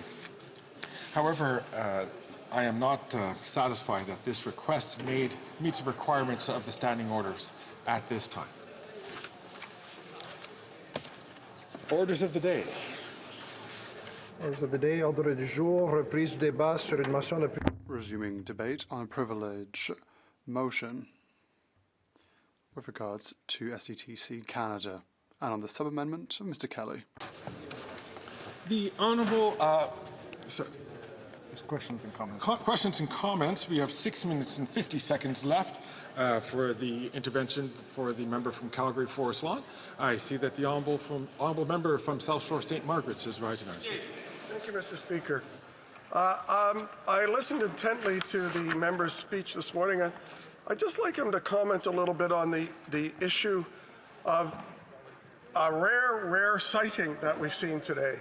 And that sighting is as rare as the mythical dinosaurs or dodo bird. And that was a Liberal with principle, apparently. I didn't know that the former Minister of Finance had principle, but apparently she does, and resigned over excessive spending of this government. I'm wondering if the member could comment on the fact that the leader of the NDP seems to have less so in terms of concern of principle. I believe that if the Prime Minister stood up and said there was an election, the leader of the NDP would probably say, now's not the time for an election. So I'd like the member to comment on the apparent principle that the former Minister of Finance has compared to the current NDP leader. The honourable member for Calgary Forest Lawn. I want to thank the member for such a great question. You know, often I would think that it's a trap, but thank you for such a thoughtful question. He's absolutely right. I mean, it's sad to see that the NDP has lost all principles just for the greed of the leader of the NDP's $2.2 million pension. They've sold out Canadians entirely. They've supported the same policies that doubled housing costs, the carbon tax scam that's made the cost of everything go up, the same policies that drove more than 2 million Canadians into a food bank in a single month, where now 1 in 4 people are starting to skip meals. He's sold out Canadians, the leader of the NDP. Also, you know, I don't see many other leaders driving Maseratis, but that's the guy who sold out and propped up this corrupt government. I have a point of order. The honourable member for Timmins, James Bay. Yeah, well, we know that the opposite member will say anything and do anything to get attention, but the leader of the New Democratic Party doesn't drive a Maserati, so lying does not help further his argument. I asked for him to withdraw the comment. First of all, order. So first of all, what the honourable member raised was a point of order, but during his allocation here, the honourable member mentioned the word lying, and he knows that that's not acceptable in the House. So if he could withdraw the comment, please. I know truth hurts, so I withdraw. I would just ask members when they withdraw to make sure that they just say withdraw, and I think that that will provide prevent a lot of dissension here in the House. The honourable member for Calgary Forest Lawn. I'd argue that the member from Timmins and James Bay, if he gave attention to his own riding, he wouldn't run away before the next election hiding before his own constituents fire him. Back to the point. Over his $2.2 million pension, he's willing to sell out Canadians, prop up this corrupt, weak, woke, fake feminist prime minister that's driven more Canadians into poverty, that has continued to bring about policies that drive more and more people into a food bank. It's time for a common-sense Conservative government that bring back the Canada that we once knew. Questions and comments? Questions et commentaires. The honourable for Peterborough, Kawartha. Madam Speaker, and thank you so much to my colleague for his passionate speech. He dedicates his life to his riding, to his country, and here to ensure that Canadians get the election that they desperately need right now. You know, when we talk about $400 million of a green slush fund that was supposed to help with environmental projects and not one was done, and in fact Liberal insiders got rich, my question to the member is, what would $400 million do if it was used properly in this economy to help the Canadians who are suffering so much? What difference would $400 million that the Liberals misused and gave to their friends do? For Calgary Forest Lawn. I thank my good friend and honourable colleague from Peterborough, Kawartha, for such a thoughtful question. $400 million could get a lot. First of all, let's just address the $400 million that it's going to Liberal insiders. It was a slush fund was created under the guise of climate change just to reward Liberal insiders. But a lot could be done with that. It could have gone to our brave men and women who serve Canada, who are underserved by this Liberal NDP government, who refuse to stand up for them, our brave veterans who are calling out that this Prime Minister has said that they're asking for too much. They deserve all the respect, and they deserve more than what this corrupt Liberal NDP government has given to them. Point of order, the Honourable Government House Leader. Merci, Monsieur le Président. Thank you, Mr. Speaker. Given what happened earlier today, I would like to inform the House that notwithstanding, there will not be any ministers, the Finance Minister statement at 4 p.m. today. Honourable point of order, the Honourable Member from Perth Wellington. Thank you very much, Mr. Speaker. As you would know, that was an order of the House that the Minister is trying to unilaterally withdraw. I seek the guidance from you and the table whether a Minister of the Crown can withdraw a unilateral order of this House to prevent the government from making a statement. I'm looking for your advice, obviously, Mr. Speaker, that the government, due to their own disorder and chaos, can now unilaterally withdraw an order of this House of such magnitude, Mr. Speaker. Good point. Thank the Honourable Member. I see the Honourable Member from Berthier-Maskinongé. Point of order. On the same point of order, Mr. Speaker, the Bloc Québécois would also like to have clarification on the matter. We heard an order that there would be a full economic statement at 4 p.m. We are here to listen and react. The content has been published in camera. What we're asking, Mr. Speaker, is the right to ask questions, to ask for clarifications, and for that, the term chaos was used. I think that's the right term. In all of this chaos, what will happen? We need to know what's going on, Mr. Speaker.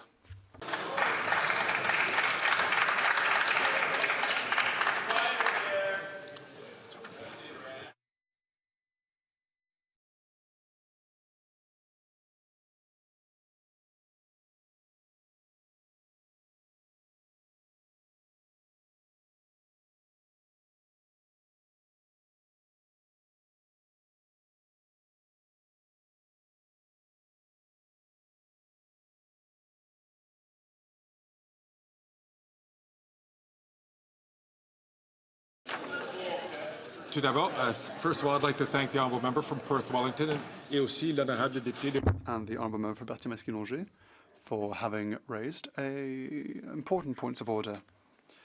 I would like to paraphrase the motion adopted by the House on the 11th of December. I'll read it in French and then repeat it in English.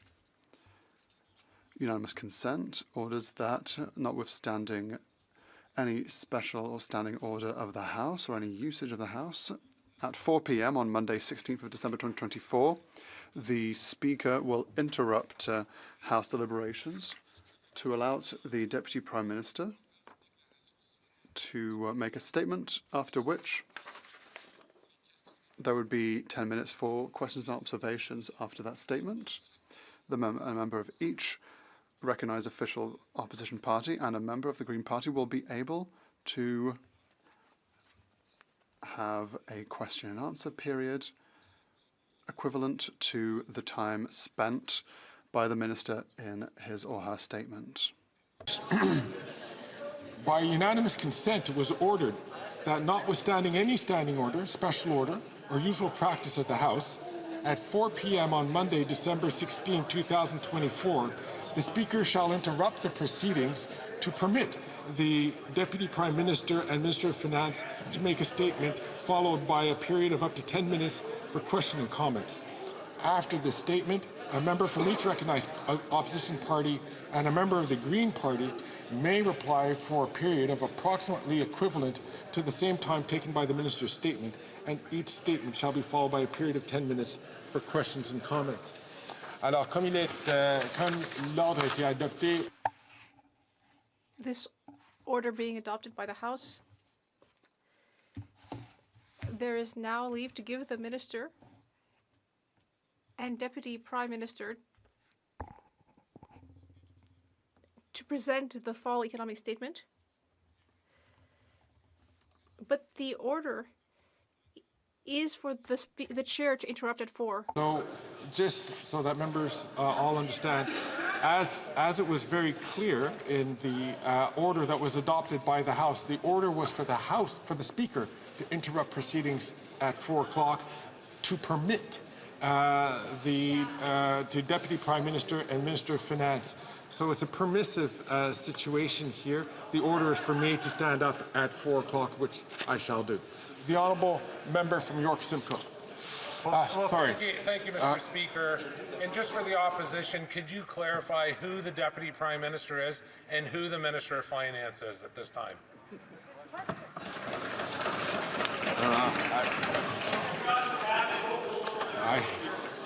I'm afraid I cannot.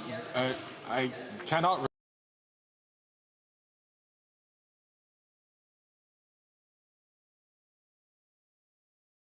Respond to the honourable member of that, and that question would not be a question that.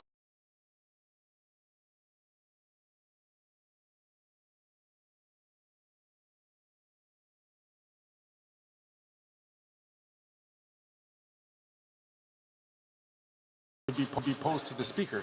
That would be posed on to the government.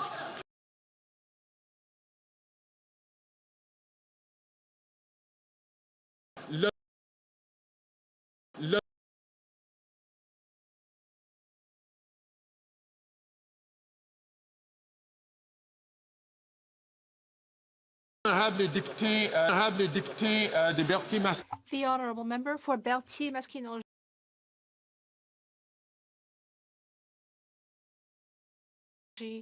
Berthier-Maskinongé. Berthier-Maskinongé.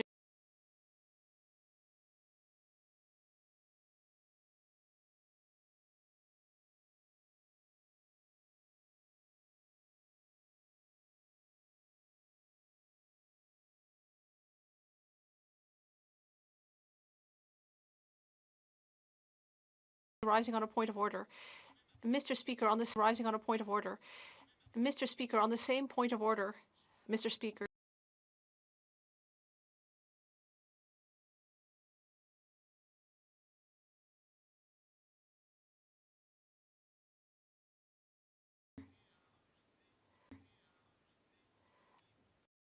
I would like to say for the record, for the Hansard,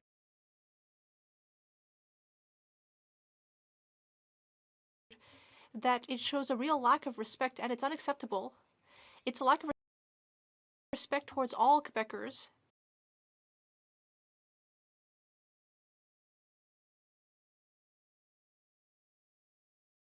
And towards all MPs. I'm not speaking of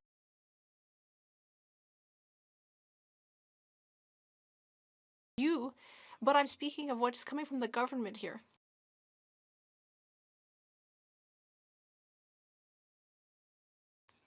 It makes no sense. It's total chaos.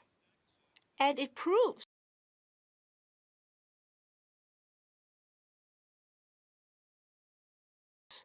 Mr. Speaker, that this government is completely dysfunctional and that sooner or later, or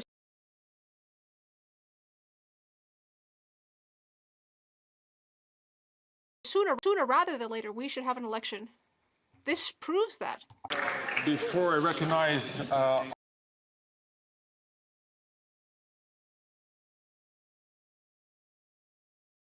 honourable members who are rising on a point of order,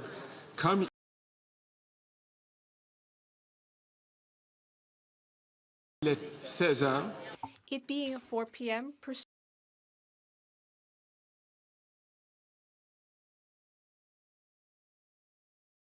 to order made Wednesday, December 11th, 2024,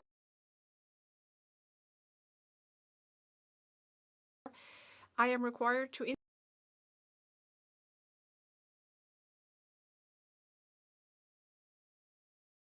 interrupt the proceedings to permit the Minister of Finance to make a statement. Given the information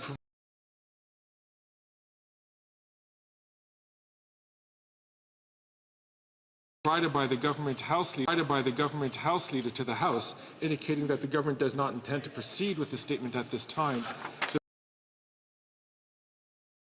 the remaining provisions of this motion cannot take effect. That is the period reserved for questions and comments and the replies from the various parties which are dependent on the statement being made. Puisqu'aucune déclaration ne sera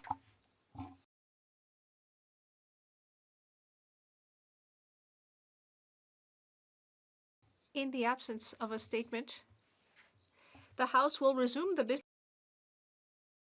that would normally be before it at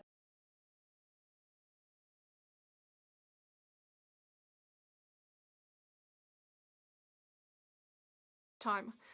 Orders of the day, ordre du jour, but I will go to points of order raised by the honourable member for New Westminster Burnaby, followed by the honourable member for Sandwich Gulf Islands.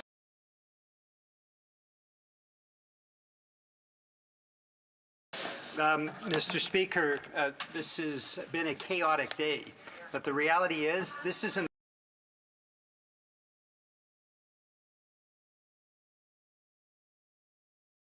order of the House that can't be countermanded by the government. Our expectation is that the Finance Minister will be in this House to present the fall economic statement. That is what New Democrats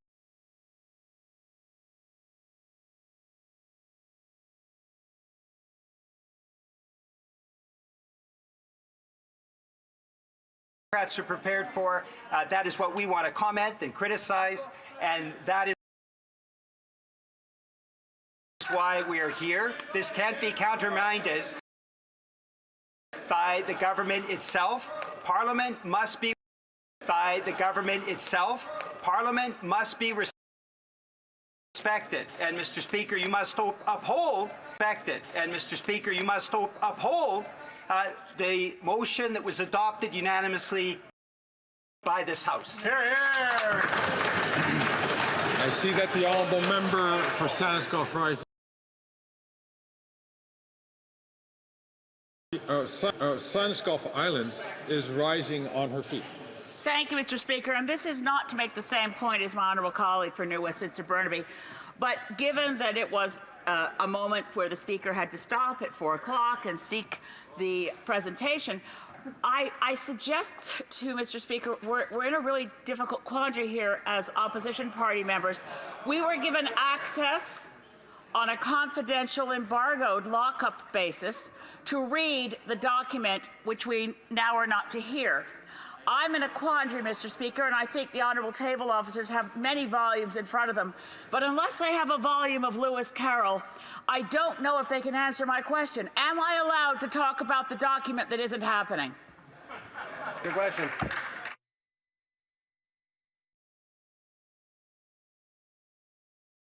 So I'm going to listen. Order. I'm going to listen to the points of order from various members before I come back to members. So the honourable member for Regina Capella is on his feet on a point of order. Thank you very much, Mr. Speaker. And I just want to go over the facts of this case. Last week, a few days ago, the government House Leader negotiated in good faith with all the opposition parties a process by which the fall economic update could be tabled in the House. We all agreed on that. That was not something that that was going to happen automatically. It took the participation of all parliamentary parties to allow that to happen. We agreed in good faith. We expected it to happen. Everything that has happened today has been entirely of the government's own making. And parliamentarians should not be deprived of the information as to what is the fiscal situation here in Canada. Canadians are facing an unprecedented crisis on housing, on inflation.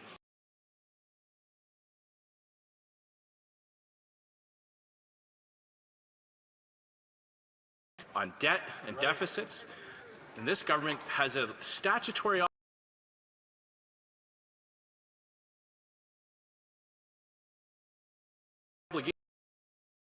obligation to table these documents by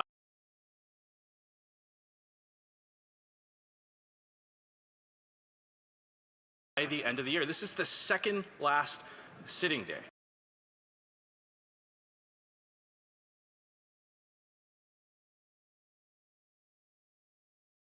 And you have just denied a request for an emergency debate on this very same issue. There is no other opportunity for parliamentarians to find out just how bad the books are. But I go back to the point.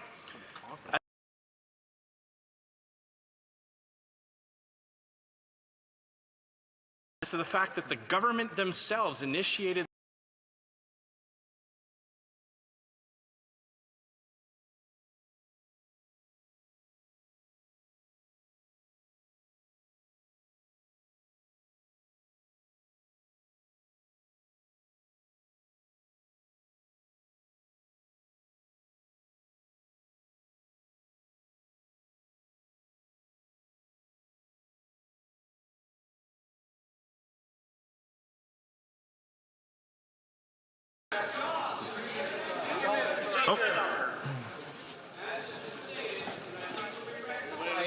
This is my point of privilege that's been infringed on by what has been done.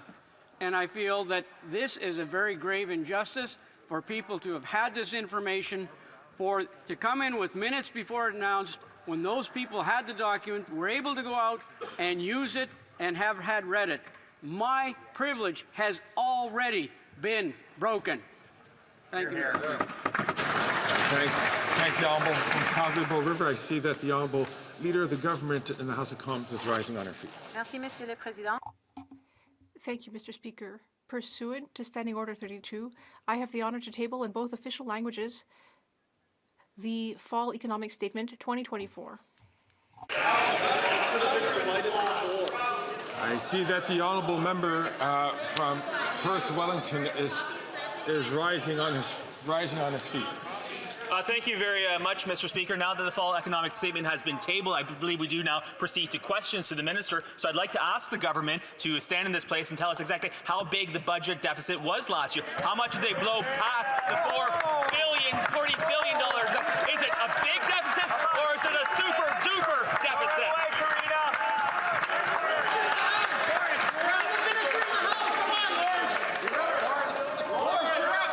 Order. Order, please.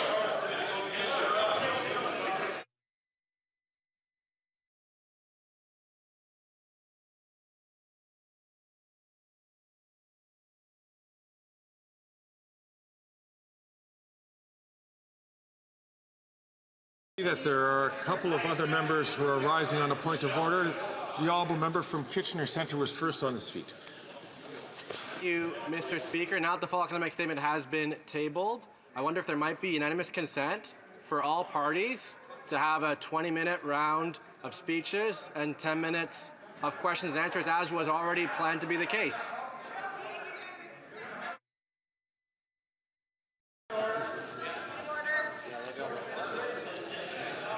Can I have the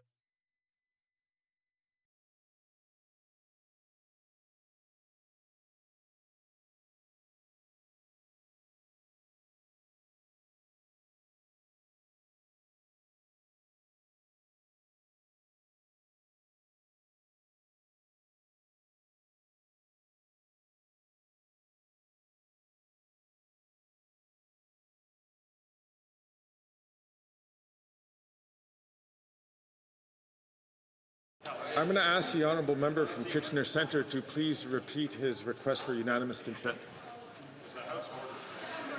Thank you, Mr. Speaker.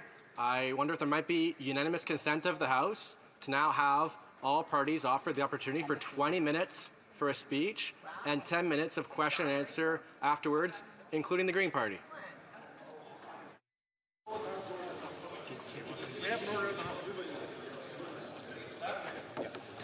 All those opposed to the honourable member moving the motion will please say nay.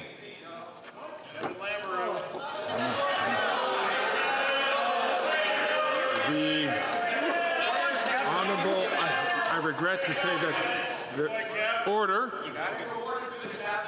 I understand that there isn't unanimous consent. I'm going to ask the honourable member from Regina Capel, who is rising on a point of order. The opposition House Leader is on his feet. Mr. Speaker, and I just want to remind you that the order that the House adopted was very, very specific. And notwithstanding any standing order, special order, use practice of the House, at 4 p.m. on Monday, December 16th, the Speaker shall interrupt the proceedings to permit the Deputy Prime Minister, Minister of Finance, to make a statement followed by a period of up to 10 minutes for questions and comments. After the statement, a member from each recognized opposition party, a member of the Green Party, may reply for a period approximately equal to the time taken by the minister's statement. So a minister of the Crown just came in and made a statement. Her statement was that she was tabling the fall economic update. That is the statement. At the very least, Mr. Speaker, there should now be a 10-minute period of questions and comments. She chose to have a very short statement. Nothing we can do about that. She came in, tabled, and then ran it out before there could be any accountability or scrutiny. I believe the most logical thing for the chair to do is to accept that as the statement that it was, which I would say is a perfect statement on the state of the Liberal government right now, and at the very least allow opposition parties and opposition members to ask questions of the government as to what was in that statement, as to what was in the fall economic update. Yes. I thank the honourable member. I see that the honourable government House Leader is rising on a point of order. The honourable government, the parliamentary secretary to the government House Leader is rising on a point of order. Government House Leader stood actually on a point of order, tabled documents. It's as simple as that. So I thank the honourable government House Leader. Indeed, that was where the chair was going to go, but I do see that there are a number of members who are rising on a point of order. I have not heard the honourable leader of the House Leader of the NDP who is rising on his order, the honourable member from New Westminster Burnaby. Thank you, Mr. Speaker. I mean, this is a fundamental tenet of parliamentary democracy and transparency and accountability. We've just had the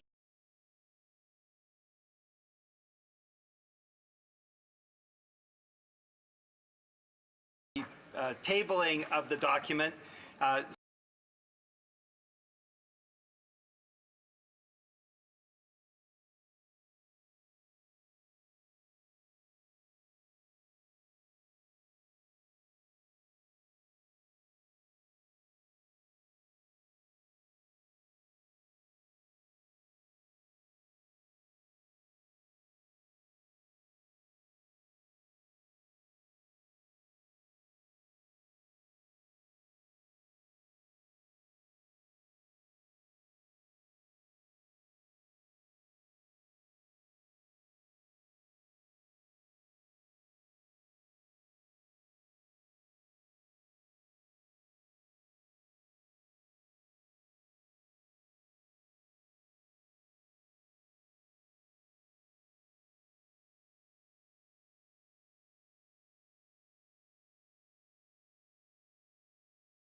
are different kinds. The language could have said may.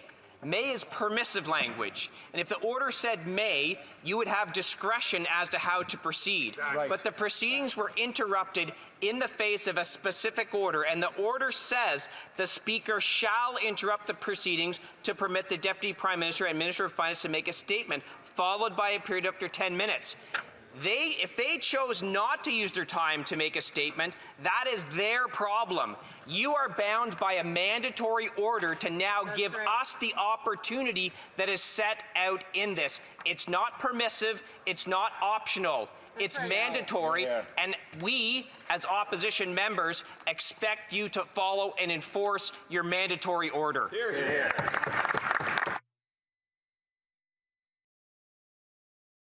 So I thank the honourable member, and the Speaker and the Chair is placed in a situation where very much has to follow what is listed here. And I thank the honourable member from Dufferin-Caledon for quoting this statement. I will just say it, that yes, the Speaker shall interrupt, which the Speaker did.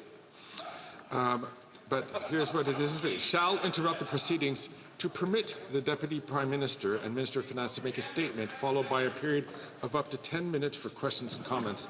After the statement, a member from each recognized opposition party and a member of the Green Party may reply for a period of approximately equivalent of to the time taken by the Minister's statement, and each statement will be or shall be followed by a period of 10 minutes for questions and comments.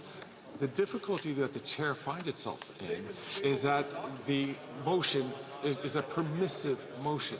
The Minister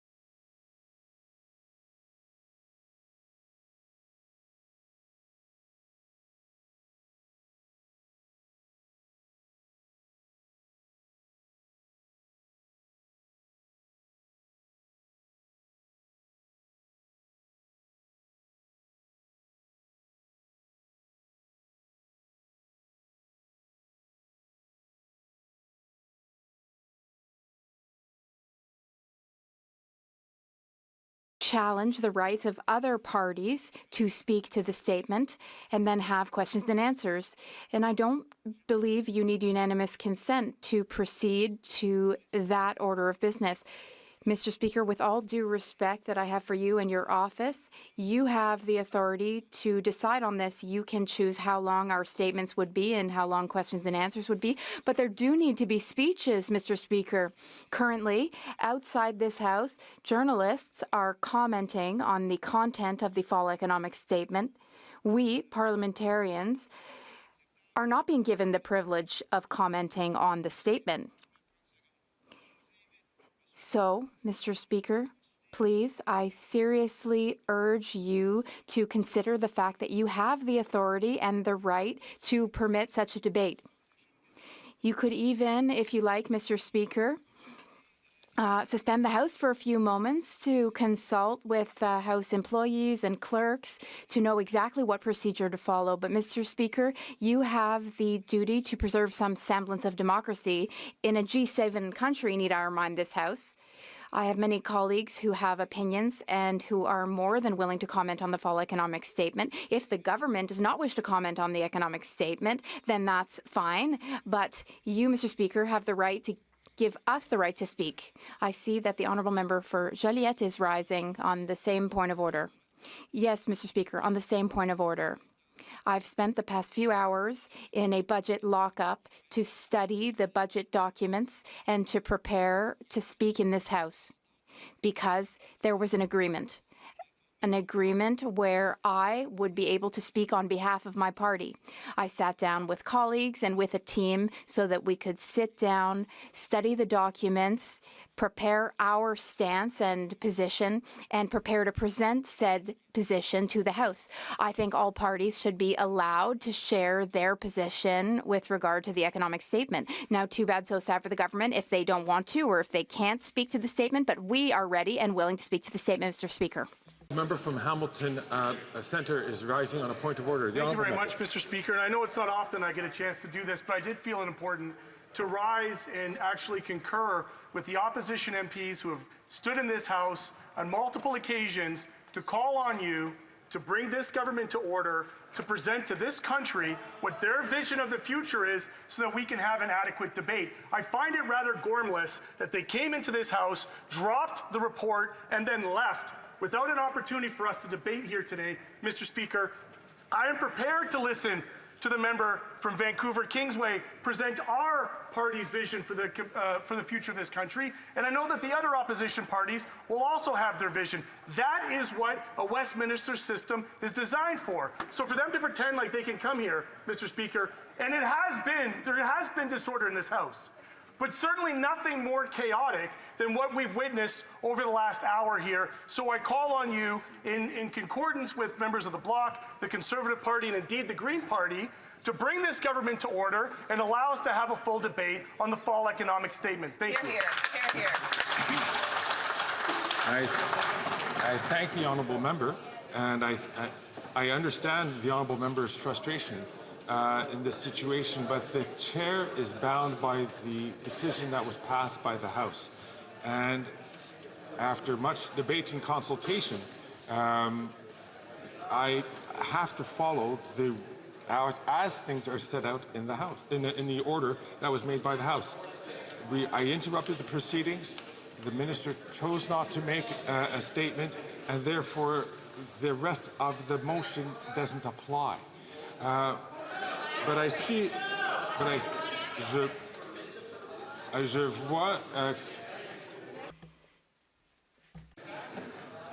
vois que l'honorable. I see the honourable member for Berthier-Masquinongé rising on a point of order. Monsieur le Président, merci.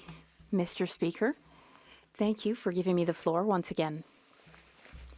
Mr. Speaker, with all due respect, we disagree with your current decision and your current interpretation of the situation. Here is what I propose, Mr. Speaker. There is a majority of the House here in agreement. This is unbelievable. I'm not allowed to say who is or is not in the House, but I can say in a roundabout way that there aren't many representatives of the government caucus in this place at this moment. This is shocking. It's unacceptable, Mr. Speaker.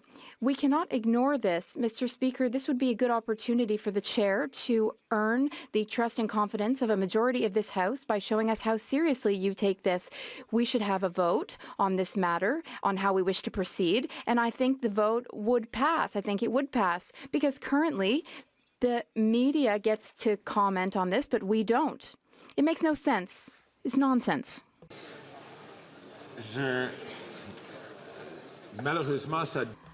Unfortunately, that is outside the bounds of my role as Speaker to deviate from an order adopted by the House of Commons. I have consulted with many table officers and experts regarding options on the table, but there are no options to proceed that way that was suggested. The honourable member for New Westminster Burnaby rising. Mr. Speaker, I hope that this time will be the right time. I hope that we will be able to speak to this document because its contents are incredibly important and we owe Canadians transparency. That is why we must debate this statement tabled in the House. Notwithstanding any standing order, special order, or usual practice of the House, immediately following the adoption of this motion, the Speaker shall interrupt the proceedings to permit one member from each recognized opposition party and a member of the Green Party to make a statement of up to 20 minutes, followed by a period of up to 10 minutes for questions and comments related to the fall economic statement. I thank the honourable member. All those opposed to the honourable member moving the motion will please say nay.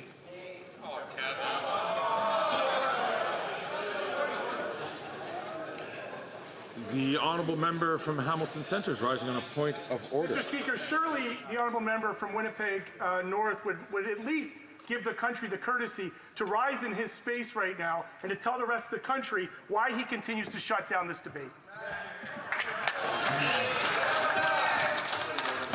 The honourable member for Barrie Innisfil is on his feet on a point of order, followed by the honourable member for Vancouver Kingsway. Thank you, Mr. Speaker, and I would like you to consider this as a matter of contempt of Parliament. The Finance Minister resigned this morning at 8 a.m. The economic statement was to be delivered at 4 p.m. this afternoon. The Prime Minister had ample opportunity to appoint another Finance Minister and a Deputy Minister and have them sworn in to issue the fall economic statement. So that, to me, Mr. Speaker, and I hope you agree, is a point of contempt. They knew that this motion was in place, that it was agreed to by all parties. They failed this Parliament and therefore failed Canadians, and I believe that they were in contempt, Mr. Speaker. Thank you.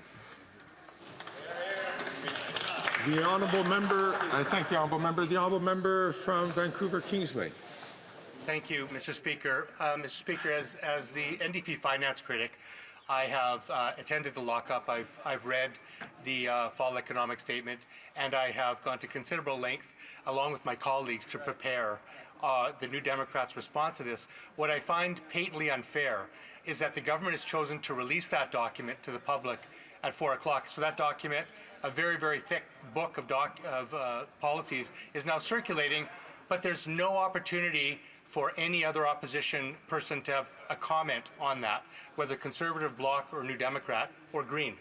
And that is patently unfair. In fact, I would say that it's undemocratic. You can't allow the government to present its case and then not allow opposition to present their case in return.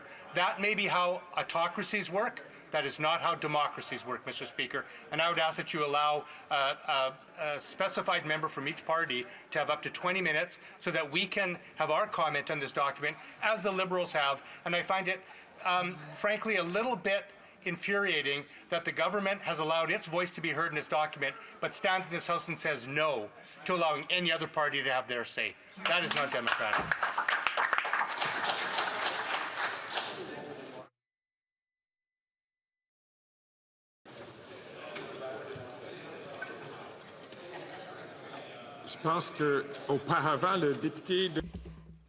I believe the member for Louis Saint Laurent was rising and doesn't seem to be rising anymore.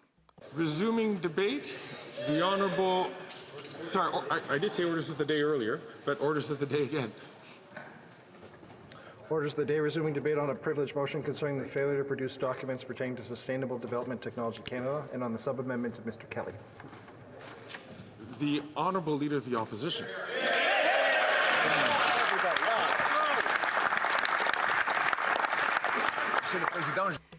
Mr. Speaker, I must admit that I am totally shocked, flabbergasted that I have to rise in the House of Commons to announce this government's deficit. Normally, they would be the ones announcing their own deficit in their economic statement. But they tabled the fall economic statement without speaking to it. There's no finance minister who will dare to even talk about this fall economic statement. There's a new finance minister who's running off to the Governor General's residence instead of doing his work. We have had 3 different finance ministers today alone. Today, the finance minister and deputy prime minister resigned. Then, through the order of precedent, it went to the Minister of Industry. He became Minister of Finance based on the system that Cabinet uses for precedents. Then he immediately announced that he was resigning because he did not want to take ownership of the financial situation, which he had just found out about. Then the third finance minister today was the public safety minister, who was responsible for keeping our borders safe, who has been threatened by the United States and tariffs. And then the public safety minister switched positions and became the finance minister. And then he disappeared. Where is he? You know what, Mr. Speaker? What's worse about all this is the gargantuan deficit. We were promised a $40 billion deficit. Those were to be the guardrails for the deficit. And what's the deficit? It is $61.9 billion, Mr. Speaker. That's 55% higher than what was promised to us 8 months ago. It's out of control. Mr. Speaker, the finance minister, or should I say former finance minister, noticed, and I give her credit for this, a few months ago she noticed that this government's deficits were dangerous, that they were leading to higher inflation, slowing down interest rate decreases, harming our social programs, and slowing our economic growth. That's why the finance minister said that there would be a hard line, fiscal guardrails, preventing the deficit from going beyond $40 billion. What are guardrails? They prevent buses from driving off the road and tumbling into ravines. Now, though, the Prime Minister has taken control of the wheel in the bus. He's veered off to the left, past the guardrail, and now he's in the ravine. We've all fallen into the ravine, and this is a threat to the future of Canada and Canadians, Mr. Speaker. That's why we are against this. We will vote against this plan. We insist that New Democrats do their jobs for once and vote non-confidence in this out-of-control government. This government is out of control, corrupt, and costly, and we demand that elections be called.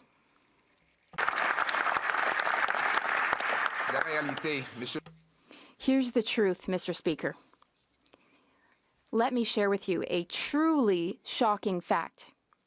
My grandfather came to Canada from Ireland. Do you know why? Because there was poverty in Ireland. Now, Ireland is 2 times richer than Canada. The GDP per capita in Ireland is $100,000. Ours, what is it? $50,000. The Irish, they don't have natural resources like ours. They don't have any oil. They don't have the massive advantage of living next to the United States, the biggest economy in the world. They, with that situation, are now 2 times wealthier than us because they've made the right decisions. Some say that there are 2 types of people in this world, Mr. Speaker, those who are Irish and those who want to be Irish. They have made good economic decisions, Mr. Speaker. They've cut taxes. They've cut red tape to speed up big projects. They have opened up their economy to free rein for entrepreneurs and for business, fewer state businesses. Half of government costs. So they spend half as much as us on their government, and they have double the wealth for their people. We know what we need to do, Mr. Speaker. We need to cut the red tape, the bureaucracy, consultants, all kinds of corporate nonsense, waste. We need to bring down deficits, taxes. We need to cut the red tape, cut the admin, and allow more open-mindedness, new solutions. Then we will be able to deliver bigger paychecks, powerful paychecks that people will bring home to then be able to reinvest in their communities. So we would have lower inflation and our dollar would keep its value. That's what we would do. to fight the threats made by President-elect Trump. We will bring investment home. We will build. We will become the freest economy in the world. We will have the wealthiest citizens of any country in the world. Those are our goals, Mr. Speaker. Enough. It's enough already with the chaos, the poverty, the homelessness. This socialist NDP Liberal government is imposing heavy poverty on people. We need to bring it back to common sense. We need to get back to basics, to give back to Canada what it deserves. The promise that any Canadian who works hard can, in fact, live good lives with good paychecks, with good pensions. Canadians need to be able to afford food and safe, good homes in safe communities. That's common sense, and that's what we will do to put Canada first and foremost.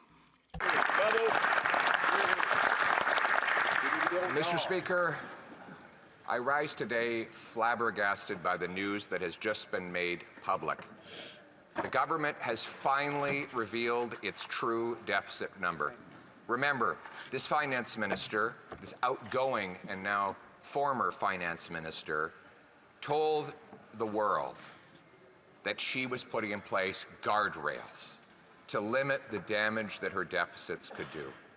Her deficit plan was $40 billion, a mind-bogglingly large number that was already contributing to rekindling inflation again. This $40 billion was too big. It was out of control as it was. But at least to her credit, she said no more than that. And she decided she would have a guardrail. We know a guardrail is meant to stop vehicles from flying off cliffs. Well, as she was trying throughout the year to avoid going off the cliff, there were two people on the bus who had other ideas. The Prime Minister and carbon tax Carney. And the two of them went to the front of the bus, they grabbed the wheel, they pulled it sharply to the left, smashing into that guardrail, and she tried to resist. So they pulled even further to the left, and they stepped on the gas. The bus flew off the cliff, and now Canadians are at the bottom of the ravine in a big pile of debt. But instead of taking responsibility, the Prime Minister told her that she should take all the blame. That when the ambulances and the police cruisers arrived, and the fire department, that she take the blame for running the bus off the cliff, and that carbon tax Carney and the Prime Minister could innocently sit back, and that the Prime Minister could then put carbon tax Carney in charge of driving the next bus. The good old boys in the back room would protect themselves and make the Finance Minister, the then Finance Minister, take all the blame. Reminds you of the way they treated the former Attorney General, a brilliant and brave First Nations woman who refused to kowtow to corruption. It reminds us of the way they treated Jane Philpott and so many other brave women who have dared question this self-described feminist Prime Minister, some feminist indeed, throwing the bus off the cliff and throwing women under the bus. That is his real record. That his real record on finance, Mr. Speaker, is yet another $62 billion deficit. For context, outside of this government, there is no government in the history of Canada that has ever run a $62 billion deficit. Not even in the 90s when the Wall Street Journal said that we were a third world basket case. Not even during the massive global economic crisis did the deficit come anywhere close to that. And here we are, with the global economy growing, with the American economy booming in stable times. This deficit is 100% at the feet of this irresponsible Prime Minister and his personal economic advisor, carbon tax Carney. That's right. Now, Carney says he doesn't even want the job of Finance Minister. He doesn't even want to try and drive the the crashed out bus after he helped run it off the cliff. And they couldn't find anyone all day. In fact, no one will appear today even to defend this incredible disaster of a budget. Look at the consequences in human terms, Mr. Speaker. We have 1,400 homeless camps in Ontario, 35 homeless encampments in Halifax alone. We have 2 million people lined up at food banks. Scurvy is making a comeback. The government admits that 1 in 4 children are going to school hungry every single day. Unemployment is rising, and according to this budget, expected to exceed 7% by the end of next calendar year. The gap between per capita GDP in Canada and the US is now 30,000 in Canadian dollars, 30,000 it was equal 10 years ago. This is the worst gap since at least the Second World War, and some say the worst gap in a century. Canadian workers are only getting 55 cents of investment for every dollar an American worker gets. $500 billion Canadian investment dollars, which works out to almost a quarter of our economy, has left net to go to the United States, where it builds pipelines, factories, warehouses, pipelines, business centers, Canadian investment dollars paying American wages, while our workers go starving for investment and for salaries to pay their bills. When I travel across this country, I consistently meet 2 types of people. One, those who are a little better off and tell me that, and I'll be very blunt about this, that if I don't win, they will leave the country. And they are very numerous. Yes. But you know, I don't worry about them as much. You know who I worry about? The ones who can't leave. The ones who don't know, and if I can just use very blunt language, who tell me, I don't know what the hell I'm going to do. I have no idea how I'm going to pay my way. That's right. I met a waitress at a restaurant not long ago, and she came up to me and she grabbed me by the hand and she said, "You have to win." And I said, "Oh, thank you, I appreciate your support." She said, "No, no, it wasn't a compliment. You have to win." And then she told me her story. She told me that she was working 1 full-time job and 2 part-time jobs just to pay her bills. As a single woman in her late 50s. And she was tired of working all the time. So she cut everything out of her budget, every creature comfort, everything she enjoyed about her life, she cut it out so that she could drop one of those part-time jobs. And then one morning, she woke up and she walked outside and her car was gone. And she called her insurance and they said they weren't going to cover the replacement value. So she had to take that job back because she simply cannot live her life without a car. Now you can bet your bottom dollar the guy who stole the car, he was probably out on bail. This was not his first job. That's right. Her taxes have gone up. Her heating bill has gone up. Her wages have not gone up. She's scared to go out in the streets in places where they didn't even lock the door not long ago. These are the people we're fighting for. These silly games over here, they're very entertaining. The soap opera that everyone's seized with today, that's all fine. But there are real people whose lives are on the line here, and we have a duty to work for them. And quite frankly,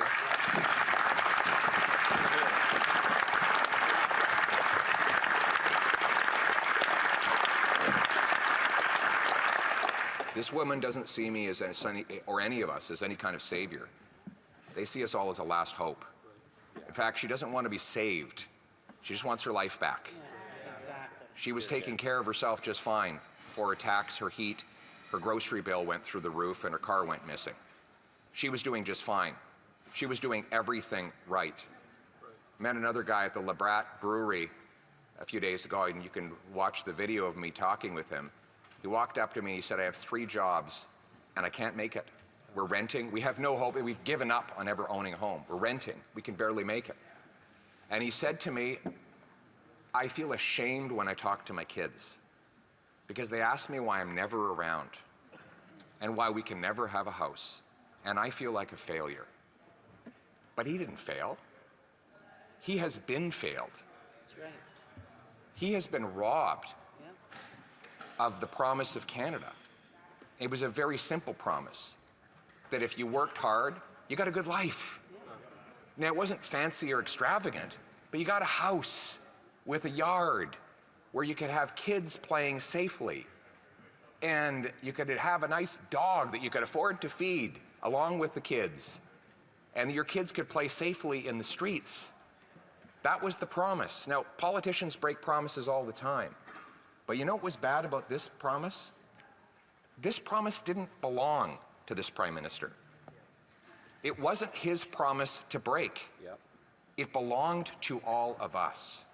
And our purpose is to bring home that promise for that young man, that young father, and that older female worker, so that they can once again take back control of their lives, live in a safe country where their hard work earns them a good wage, where their rent and their food is affordable, and where when they go to bed at night, they know that they will be safe throughout their sleep and that they will have their car in their driveway in the morning. A country where people are proud again to fly the flag, where they know the government is a servant and not a master, where they understand that every day the Commons, this place, works for the common people, not for the ego of one man desperate to cling on to his job. We must remember that we are servants in this place. We have a job to do on behalf of the people who sent us here. Our personal dramas are not important. The dramas that should seize all of our concern and imagination are the daily dramas of the working women and men that build this country. We are in it for them. We're going to give them back control of their lives in the freest country on earth, Canada. Let's bring it home. Yay! Come on, get up, Lambert.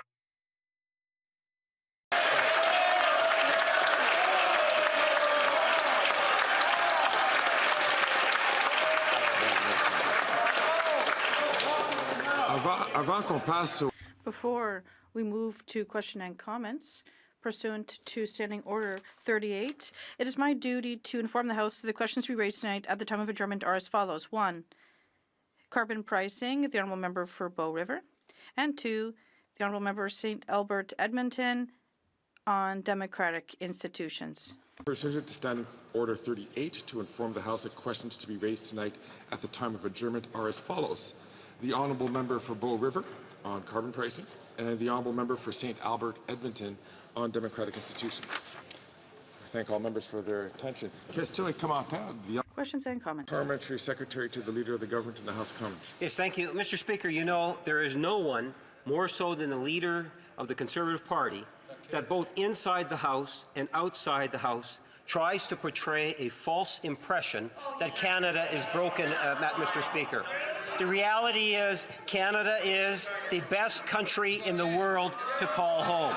We can do a worldwide tour where you will see that whether it's interest rates, whether it's inflation rates, that Canada is virtually second to no other G7 country. And when you think of things like foreign investment, we are third in the entire world in 2023, Mr. Speaker. To the Leader of the Conservative Party, Canada is not, in fact, broken. And I would remind him that he sat around a cabinet table with Stephen Harper, where Canadians sent a very resounding message back in 2015, where a third party took over as the government of the day because his government back then was such a disaster. The Honourable Leader of the Opposition. Mr. Speaker, everything is broken today. Absolutely everything. And 70% plus Canadians agree with me on that. The borders are broken. We have 500,000 people here illegally, according to the government's own documents. The immigration system is broken. We now have refugee camps, something we only used to see in third world countries that are being set up across our country in formerly tranquil and peaceful suburbs. Our drugs and disorder have broken our communities. We've lost more people to drug overdoses in the last 9 years than died fighting for Canada in the Second World War. Absolutely everything is broken after 9 years of this pathetic Prime Minister who's right now hiding under his desk. Hear, hear.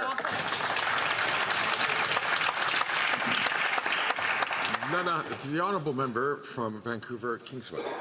Thank you, Mr. Speaker. Well, I agree with a lot of what my honourable colleague said in terms of his description of how difficult it is for many Canadians. I don't know that I would say everything's broken, but I'll tell you a lot of people are broke. A lot of families are struggling. 50% of Canadians living paycheck to paycheck. 1 out of 4 parents are skipping meals to feed their children.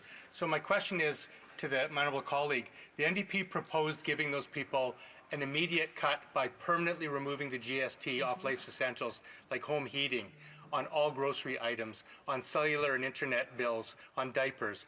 But he voted against that. So if he thinks everything's broken and he truly believes that people are struggling right now, why did he vote against the NDP motion that would have given people an immediate 5% break on life's essentials? That's right. The Honourable Leader of the Opposition. I find it incredible that even when there is no Liberal minister willing to defend the temporary 2-month GST tax trick, the NDP is there to defend it for them. Yeah. Here we have a tax trick that will cost more to administer than it will save anybody, that many vendors are not even implementing, and that will be gone before it starts. And you have the NDP talking, but this is the NDP. That member has Mr. Speaker. The honourable member from Vancouver Kingsway, who had the opportunity to ask a question, to please hold the microphone, hold his place until he's recognized by the Speaker again to speak. The Honourable Leader of the Opposition. The member wants me to tell the truth about the permanent tax change. Well, there is a permanent tax change he has supported, which is to jack up the carbon tax on absolutely everything. He's voted to quadruple that tax to a eye-watering 61 cents a litre that would literally grind our economy to a halt.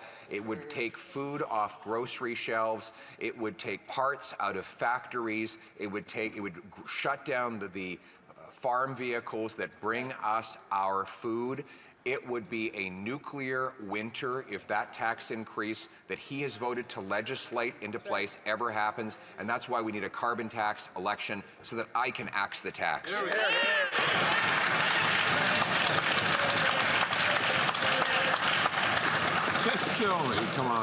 Questions and comments? Senate Golf Islands. Thank you, Mr. Speaker. It's so rare that the Speaker's rounds get around to Green Party to put a question to the Leader of the Official Opposition. So I want to have this opportunity. I want to start by saying there was nothing in his statement with which I could disagree, because it vaulted us into a frenzy of patriotism. I love this country. There's no place in the world I would rather live than being Canadian. But the Honourable Leader of the Official Opposition also maybe gave us a chance to get to know him a bit better. What would he do instead? He mentioned he'd met a waitress. He's known me a long time.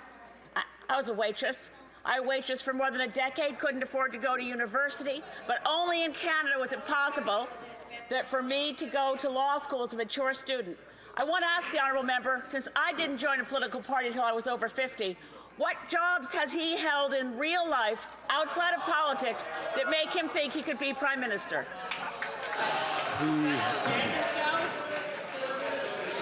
Order. The Honourable Leader of the Opposition.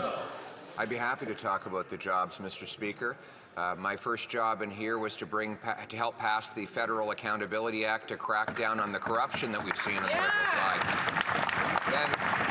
Then I helped cut the GST so that Canadians could save when they made every single consumer purchase 7 to 6 to 5%. Then I worked with Prime Minister Harper to help balance the budget and to rebuild the military so that we would have necessary equipment to help destroy Al-Qaeda after the attacks of 9/11. Helped deliver the lowest inflation of any government in 40 years, leaving behind a balanced budget and the best balance sheet of any government in the G7. In fact, it turns out the job experience I have is best aligned with the job that I promised to do. Now let's bring it home.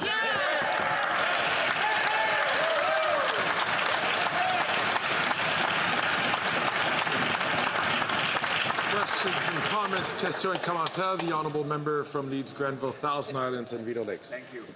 Well, thank you. And of course, the words of the Leader of the Official Opposition do bring great hope to Canadians at a time when they need it most. This government had committed, this Liberal Prime Minister committed to a $40 billion, a massive $40 billion deficit as the guardrail. Now, of course, that's an irresponsible number at $40 billion, but that's what their promise was.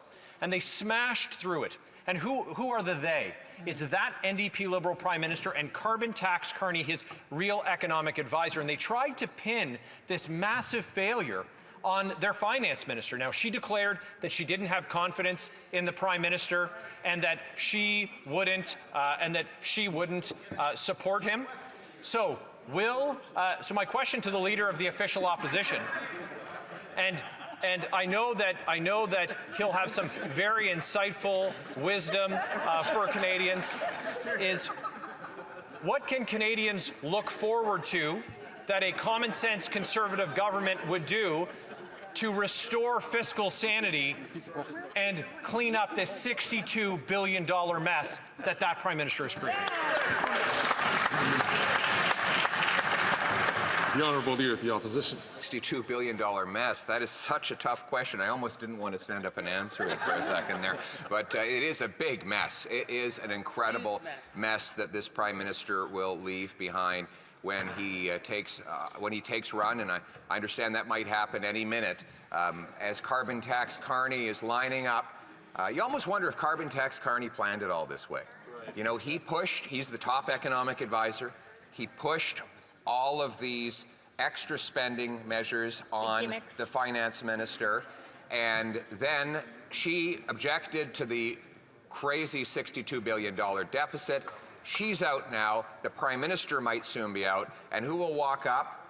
Well, Carbon Tax Carney, taking the wheel of the bus after he helped crash it, Mr. Speaker. But he's not the only one. There's also the getaway car. Who's been driving the getaway car?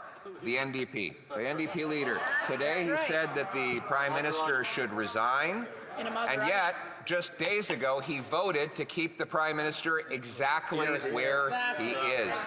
So it is time for the NDP leader to state clearly that he has not only lost confidence in the Prime Minister, but he is prepared to vote non-confidence or take any other legal steps necessary to express non-confidence in this Prime Minister in order to trigger a carbon tax election as soon as possible.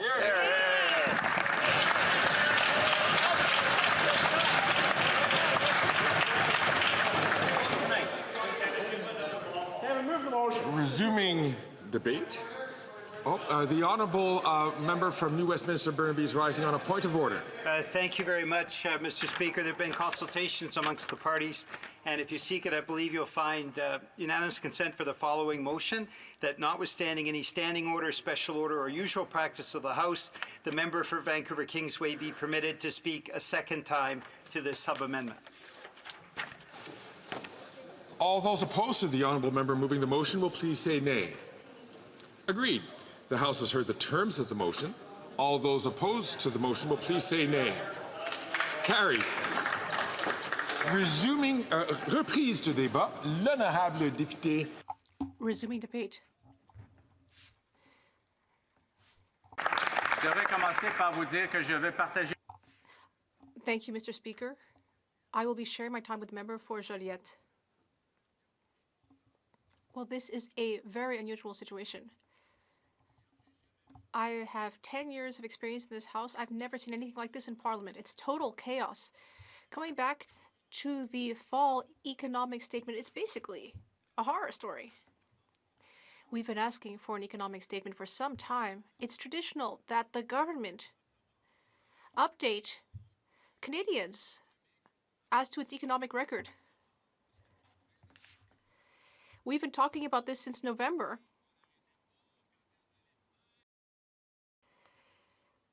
And they kept dithering about it. But then, finally, they made a decision. They decided to do it right before the end of the parliamentary session. And to bring the absurdity to the highest possible point, they waited until the last minute to present the fall economic statement. And yet, the craziest thing of all is that the Minister of Finance, the Deputy Prime Minister, stepped down. And she said, no, I refuse to table this. And she decided, no, I'm leaving. And she left, and I think that showed a great deal of nobility, in fact. So now, we don't even know if there's going to be an economic update. We don't have a Minister of Finance. Then we learn that there will be a new Minister of Finance. It sounds like the person in question is kind of a jack of all trades. In fact, he's kind of like a fireman. He just pops up to fix things. Wait, I'm so sorry to interrupt the member, but there are members in this house who seem to be chatting away. And yet, when their leader was speaking, none of them said anything. So I would ask them to leave and to show respect to the honorable member for La Prairie.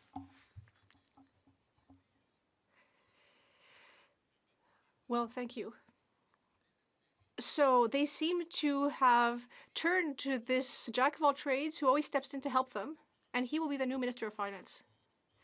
You don't need to be a rocket scientist to understand that if you're tabling the document, which they did, then you should debate it. But nope, they've decided to muzzle Parliament. They are acting like a chameleon who's on a piece of Scottish tartan, constantly changing their approach, so to speak. Well, darn, we're pretty excited about this economic update. We say to ourselves, well, it must be something remarkable. Nope. We didn't get any of the essential information. And yet the Minister of Finance stood up and put her hand on her heart in April and said there would not be a deficit above 40 billion. And I'm sure that she meant it. And yet there's been a series of disasters ever since. In October, it had reached 46.8 billion. And since then, it's just been a festival of electioneering and just baubles for Canadians. So that was a huge amount of spending. Meanwhile, this Prime Minister, who basically seems to be hyperactive when it comes to spending, that brought the deficit to 48.3 billion, but that's not it. That's not it at all. Because there are still 3.5 months until the end of the fiscal. You'll hear more about that later from my colleague, but if you look at what's going on here and you ask yourself, what on earth is going on here? And yet, it's not actually that surprising, except for one thing. The Minister of Finance has stepped down. She's the one who was supposed to table the update. And she left. She said, oh, I'm not touching this. Because she has principle. Madam Speaker, perhaps the Prime Minister should treat her as a role model. She promised that it wouldn't go above 40 billion. But the Prime Minister didn't agree. In fact, the previous Finance Minister, Mr. Morneau, stepped down because he thought that not enough was being spent. And once again here, the Prime Minister doesn't think that the Prime Minister, this Finance Minister didn't spend enough. It's very easy to spend other people's money. And that's what this Prime Minister loves to do. So imagine having your Deputy Prime Minister step down. It's as if in Star Trek, Spock jumped out the window of the Enterprise because he no longer believes in Captain Kirk. It's wild, Mr. Speaker. Listen, the Deputy Prime Minister, she's the number 2 in the government. It's not just anyone. And she just left while throwing a couple punches at the Prime Minister. Well, Madam Speaker, the government was already dysfunctional. We know that everything they touched turned to mud. It's the opposite of Midas. If you want something to become dysfunctional, just give it to the Prime Minister and it will splatter everywhere. And in fact, there were 20 Liberal members who staged a mutiny this summer, then 40 Liberal members. They did calm down eventually, but then 8 ministers have said they won't run again. Only 8 that we know of course. They said, they didn't say why, of course, they all gave excuses, but they all said they wouldn't run again. But they've looked at the polls. And in fact, if they turn the paper upside down, it might look like they're first in the polls. No, they know that it's not going to work. It's apparently only the Prime Minister thinks he still has a chance, but of course he's never been great at math. Maybe that's why. Meanwhile, the Deputy Prime Minister has decided to jump ship. I feel a lot of compassion for them. I've been watching their faces during question period. It's not easy for them. And I look at the PM and I say to myself, does this dude really have the confidence of his own caucus? I think no. As for his ministers, apart from a couple loyals, I don't think he does have the confidence of his cabinet. And as for Canadians, I think we can say that they also don't trust him. Except for a couple loyalists. The Prime Minister still thinks that he's the man of the moment. For example, he went to Mar-a-Lago to see Donald Trump. He was the first head of state to visit Donald Trump. And yet, Donald Trump has been insulting him ever since and keeps calling him the governor of the 51st state. So if you want to show some international leadership, well, that's not a great example of it at all. So every time this Prime Minister does something, it messes it up. Now, if it were just him, a little bit like Eeyore in Winnie the Pooh, who is always having trouble, that would be one thing. But the problem is that he's dragging Canadians into his mess. It's not funny. In the Bloc Québécois, we keep saying, we have a responsibility here. This House has been stuck for 3 months because this government won't produce documents. And we keep saying to them, why don't you let us move forward? Well, they say, well, we don't want to give you the documents, but it's an order of the House. The government doesn't seem to care at all. They have no vision. They have no ideas. The only idea they've had is the GST break. Well, I mean, calm down. If that's the best idea you have, calm down. That's the only decision they've been able to make. And it's a decision that all economists, Quebecers, entrepreneurs, everyone thinks it's a terrible idea. They spent $1.6 billion on that. On this ridiculous GST break. I mean, I could tell you all sorts of horrible stories about this. People don't know what to do with this GST break. Look, for example, certain kinds of dolls that are not rigid are being exempted. But what do you do with a doll where the body isn't rigid and the head is? That's the kind of ridiculous story we have here. It makes no sense. These are just anecdotes, but it's wild and it shows why people don't believe in this government. The Prime Minister doesn't seem to understand that, but we in the Bloc Québécois are speaking to our constituents. We're listening to them. And what we're hearing from them is that Quebecers want this government out. This government doesn't represent them anymore. Once upon a time, it did represent Quebecers. Yes, they elected this government, but this government is way past its due date. Way past it. And we want this Prime Minister to act like a statesman. We want him to stand up in this House, roll up his sleeves. If he's so convinced that he did the right thing, fine. Let's have an election. That's the only thing left for him to do. Madam Speaker, the Bloc Québécois will be there. We will make tracks all over Quebec. We will speak to people. We will debate Liberal candidates, and we will convince Quebecers that the only credible option to defend the interests of Quebecers in this House, the only party that will actually look into their eyes and tell them the truth without compromises, the only party that knows their values and their needs is the Bloc Québécois. And Madam Speaker, you'll see. We will return to this House after the election with a much bigger caucus. Question and comments, the Honourable Parliamentary Secretary to the Government House Leader. Thank you, Madam Speaker. And I want to pick up on the issue of something in which I understood the Bloc were actually fairly supportive of, and that was the idea of the tax holiday break for people in all regions of the country.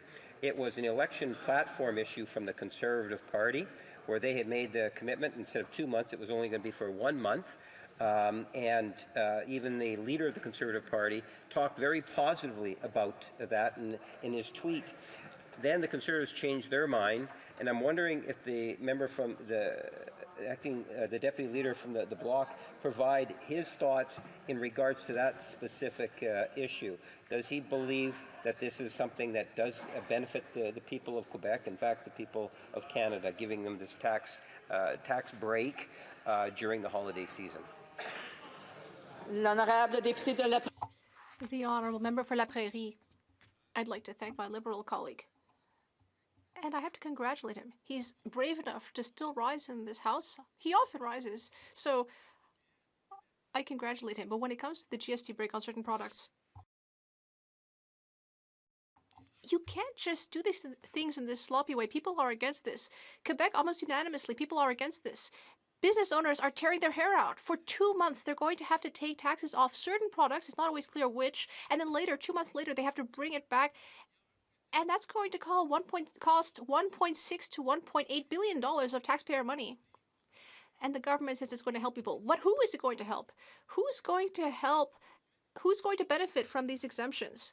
Not the most vulnerable, the people who actually need help from the government. They're not the ones who are going to benefit most, because this is actually what economists call a regressive measure. It actually hurts vulnerable people, doesn't benefit as much, benefit them as much. So this is a matter of taxpayer money. And this government, before people can even get the money in their pockets, the government is already there to take it away. This shows a complete lack of seriousness. There are so many better ideas. We have proposals. They just need to listen to us. The honourable member for Louis Saint-Laurent. Well, Madam Speaker, I love hearing my Bloc Québécois colleagues speak. In fact, I had the honor of sitting on the National Assembly of Quebec with him in the old days. Now, my colleague has brought up this ridiculous and humiliating situation. All Quebecers and Canadians are embarrassed about what's happening here. The number 2 in this government stepped down, and she slammed the door behind her. And today, a few of them just showed up in a hurry, quickly threw the paper on the table, and refused to have the debate. My colleague has raised the issues, the real issues with the GST break. This is the first time that this government is doing a so-called tax decrease, and this is what we got. What a mess. It's ridiculous in a so-called democracy. And yet, on more than 190 occasions over the last few years, the Bloc Québécois has voted in favor of this government and its inflationary deficits. In fact, even last week, wait, I will just ask the honourable member for La Prairie to answer the question, because there's not that much time. The honourable member for La Prairie. Well, Madam Speaker, my colleague was so flattering that I felt that he might even come do some canvassing for me in my riding. We would have had a great time together, Madam Speaker. But listen, I'm going to challenge my colleague. It's a very simple challenge. Every time the Bloc Québécois voted, it always voted in the interest of Quebec and only in the interest of Quebec. No. My colleague is mad because he knows I'm right. Look at any Bloc Québécois vote at any given time. If you go look at the bill and if you think about the interests of Quebec, then you'll see that the Bloc Québécois has always voted in the interests of Quebec and only in the interests of Quebec. We are always standing up for Quebec. Let my colleague find a single piece of legislation that I voted on, and I would never be ashamed of any of those things. Any of my colleagues. I would look people straight in the eye and tell them, the Bloc Québécois is here for you. We won't compromise. We are upright, and we're proud of how we voted.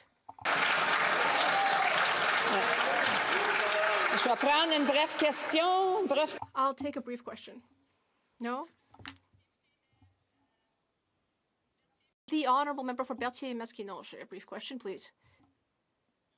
Thank you, Madam Speaker. I'd like to ask my colleague to put himself in the shoes of someone in another country, looking at the situation of the Canadian government right now.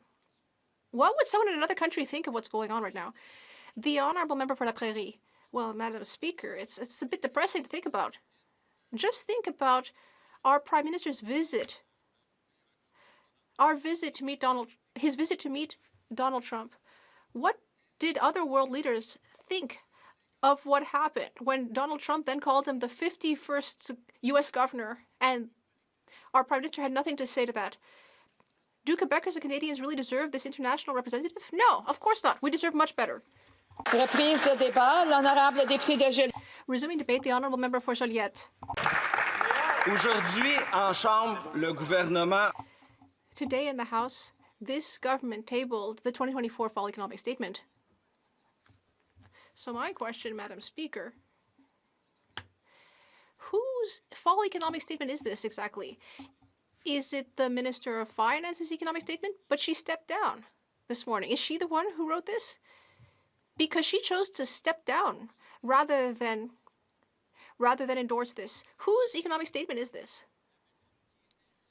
Because it doesn't seem to be supported by the person who until today was the Minister of Finance, because she's preferred to step down rather than present it.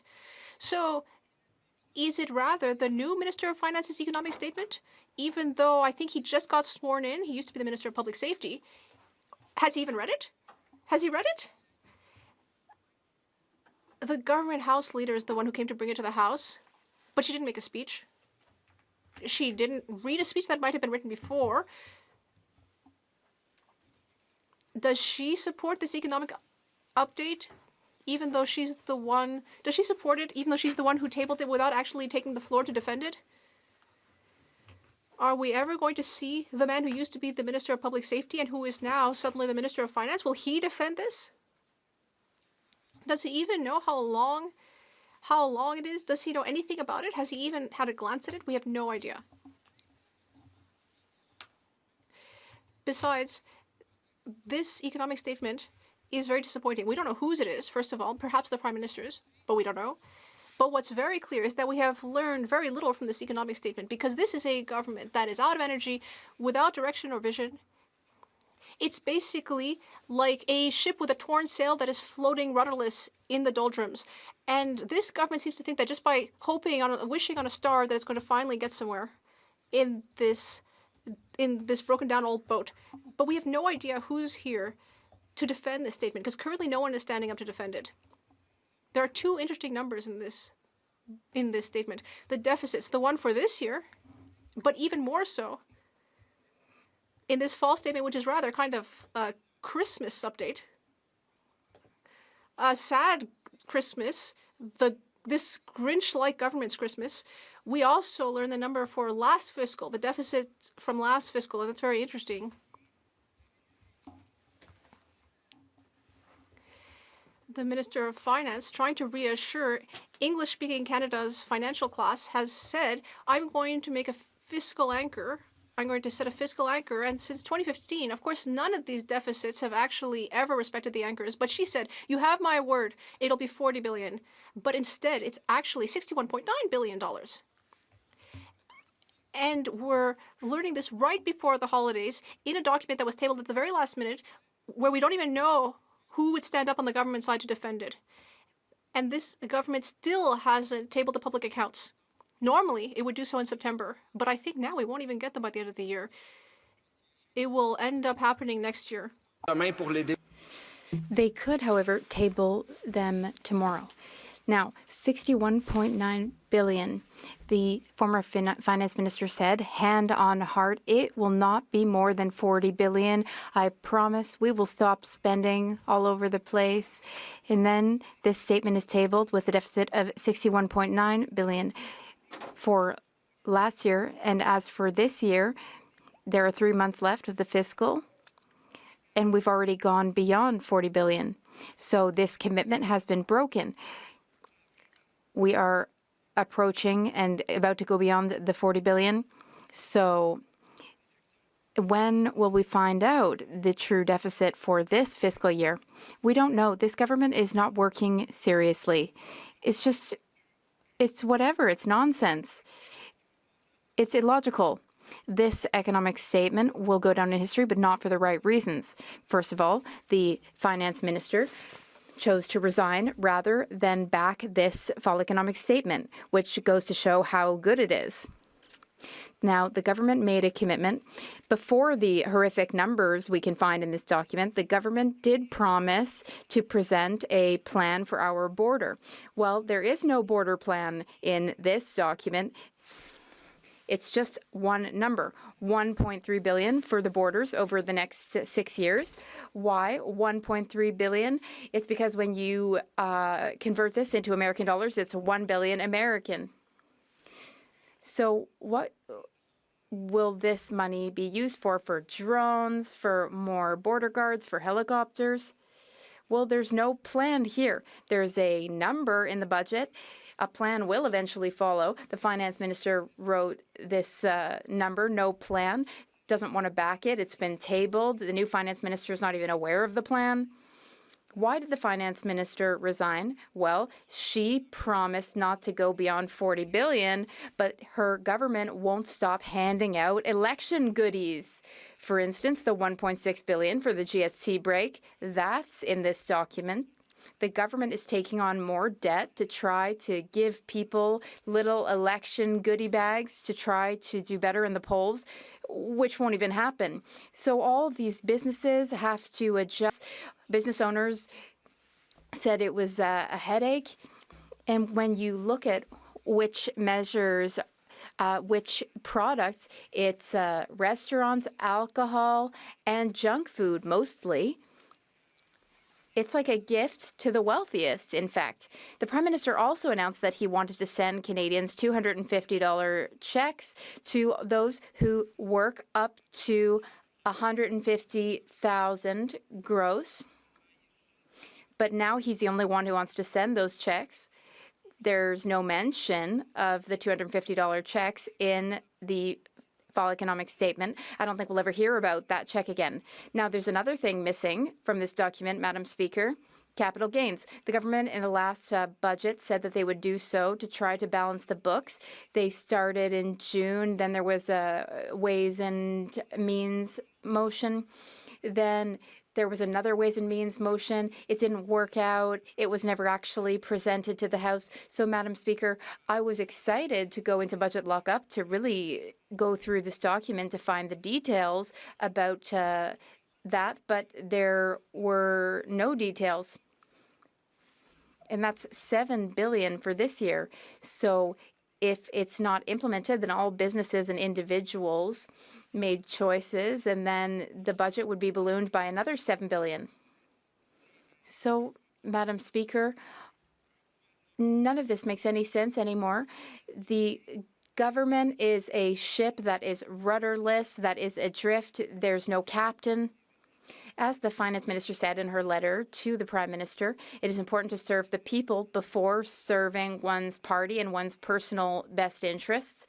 I think that for the good of Canadians, for the common good, they should call an election because it's just folly and nonsense. Non-stop, Madam Speaker. As I was saying, there were the capital gains. There are a few elements in this budget, in this statement, but there are no major milestone measures. It mostly just extends existing programs. The spending that's been announced, some of it will be spent in 2028, 2029, 2030, after the next term. The finance minister must have said to herself, well, we'll be reelected as a majority. And they're already planning for what they would do with their imagined next majority. As my colleague said, St. Jude is the patron saint of lost causes, Madam Speaker. I think currently the government should go and pray to that saint, to the saint of lost causes and hopeless causes. But even that saint has lost confidence in this government, Madam Speaker. Meanwhile, the needs on the ground are significant, and some things are needed that wouldn't cost the government anything. For instance, supply management. My new whip has worked a day as whip today.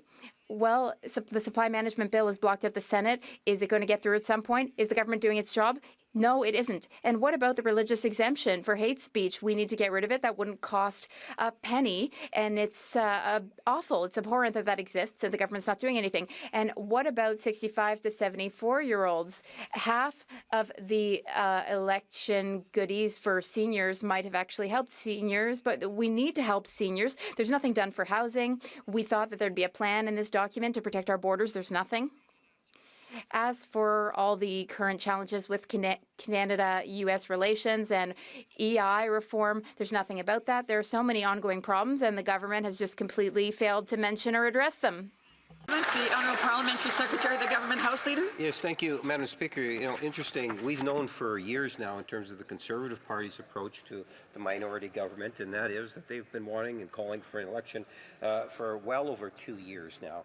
What we have seen is the Bloc has kind of coalesced and working with the Conservatives more and more, in which they too would like to see an election. And that's fine if they want to adopt that attitude, but to try to say that there's nothing in the fall economic statement in terms of important issues, I would have the member reflect in terms of the exempting the Canada disability benefit from tax as a very positive measure that's inside here.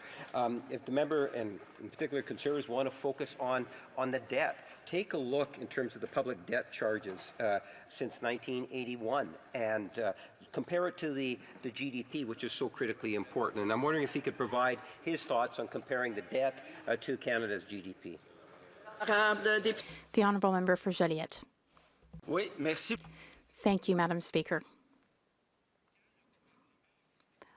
When the government handed out its election present to take off the GST for a few months to benefit the wealthiest through savings at the restaurant and with alcohol, we immediately saw that it was just a gift to people. What we found out this morning is that the Finance Minister called that a pre-election move. So even the previous Finance Minister agrees with us. The Finance Minister herself condemned these pre-election gimmicks of trying to buy votes with little presents. Now, as for the deficit, the Finance Minister, she said that we have indeed been spending more and more each year since 2015, but she said we want to reassure the markets. We're going to stabilize our spending. But we don't know about everything about the spending because the government has not tabled the public accounts for this current year. So it's inexcusable, it's unacceptable, and let's fix this with an election. The Honourable Member for Lévis-Lapinière. Thank you, Madam Speaker. I listened carefully to my colleague's speech, and I'm very happy to hear that he has drawn the same conclusion as the Conservative Party, which is that we need an election as soon as possible. We've been calling for this for basically a year now. As of today, can my colleague guarantee that he will support the Conservative Party on all confidence votes in this place so that we can finally free Canada from the political chaos that we're currently witnessing? The Honourable Member for Joliette. Thank you, Madam Speaker. I thank my honourable colleague for his kind words about my speech and all, but I do need to set the record straight about something. My job and my colleague's job, well, we don't take orders from Conservative voters or Conservative MPs. We were all elected in our ridings to sit in this place and represent Quebec. Every time we rise, we do so with Quebecers in mind and in heart. Every time we vote, every time we make a decision, everything we do here is always in the best interests of our constituents, Quebecers. With every decision, with every bill, with every vote, we will act for Quebecers. And as our leader often says, when it's good for Quebec, we vote for it. If it's bad for Quebec, we vote against it. And we're here to improve bills for Quebec. We often do so. It's hard work, and it's work that isn't always very visible, but we are doing that work. The Liberal ship is captainless, rudderless, adrift, and the best way to fix this for Quebecers and for everyone is to have an election. Time for a brief question. The honourable member, l'honorable député de Saint-Jean, Lac Saint-Jean. Saint-Jean, c'est ça? Lac Saint-Jean? Je l'ai bien la première fois? J'aurais compris, vous oubliez. The honourable member for Lac Saint-Jean. Lac Saint-Jean, okay, that's my writing indeed. Now, here's my question. First, I'd like to thank my colleague for his excellent speech and his excellent reply to the Conservative colleague's question just now.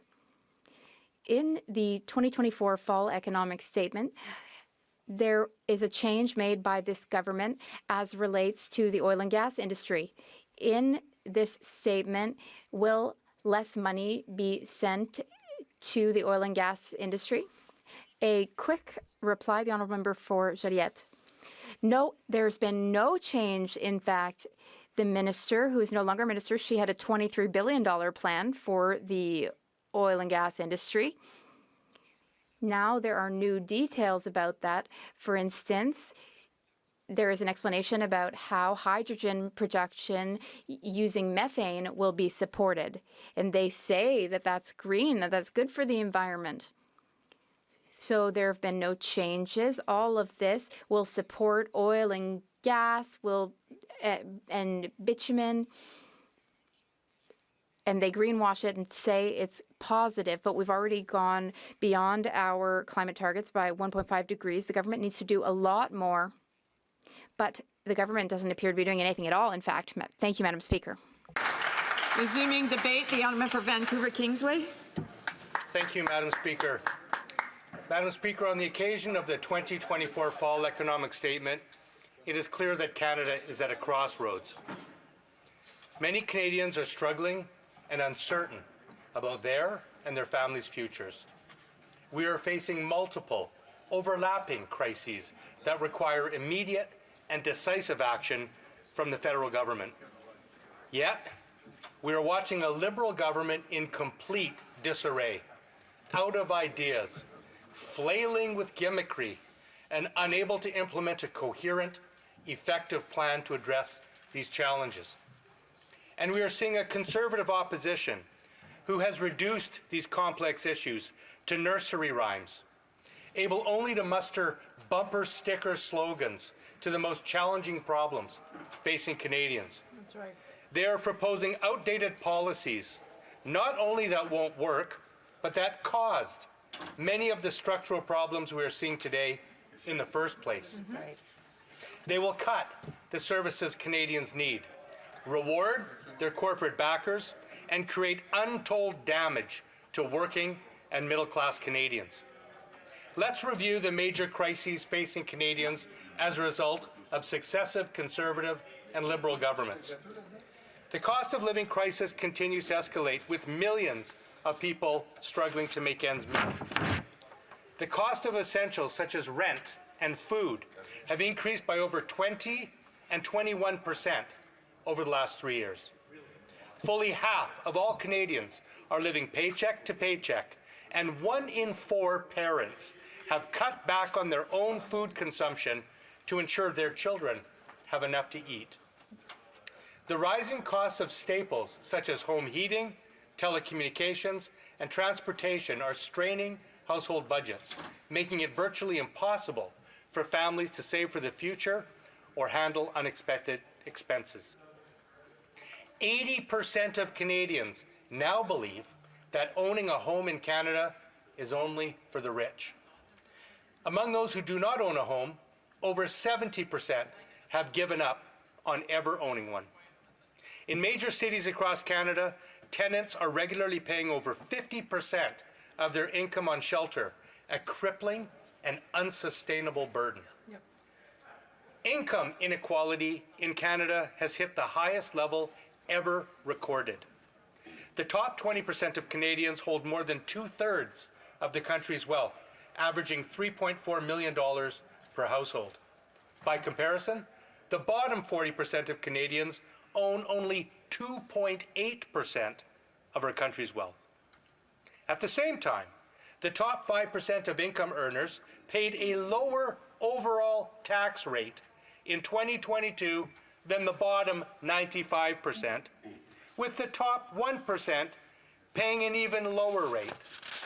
Welcome to Conservative and Liberal tax policy, Madam Speaker. After decades of federal underfunding, Canada's healthcare system is under serious strain, with long wait times, inadequate access to essential services, and high levels of burnout among healthcare workers. Millions of Canadians do not have a family doctor, critical to accessing our healthcare system.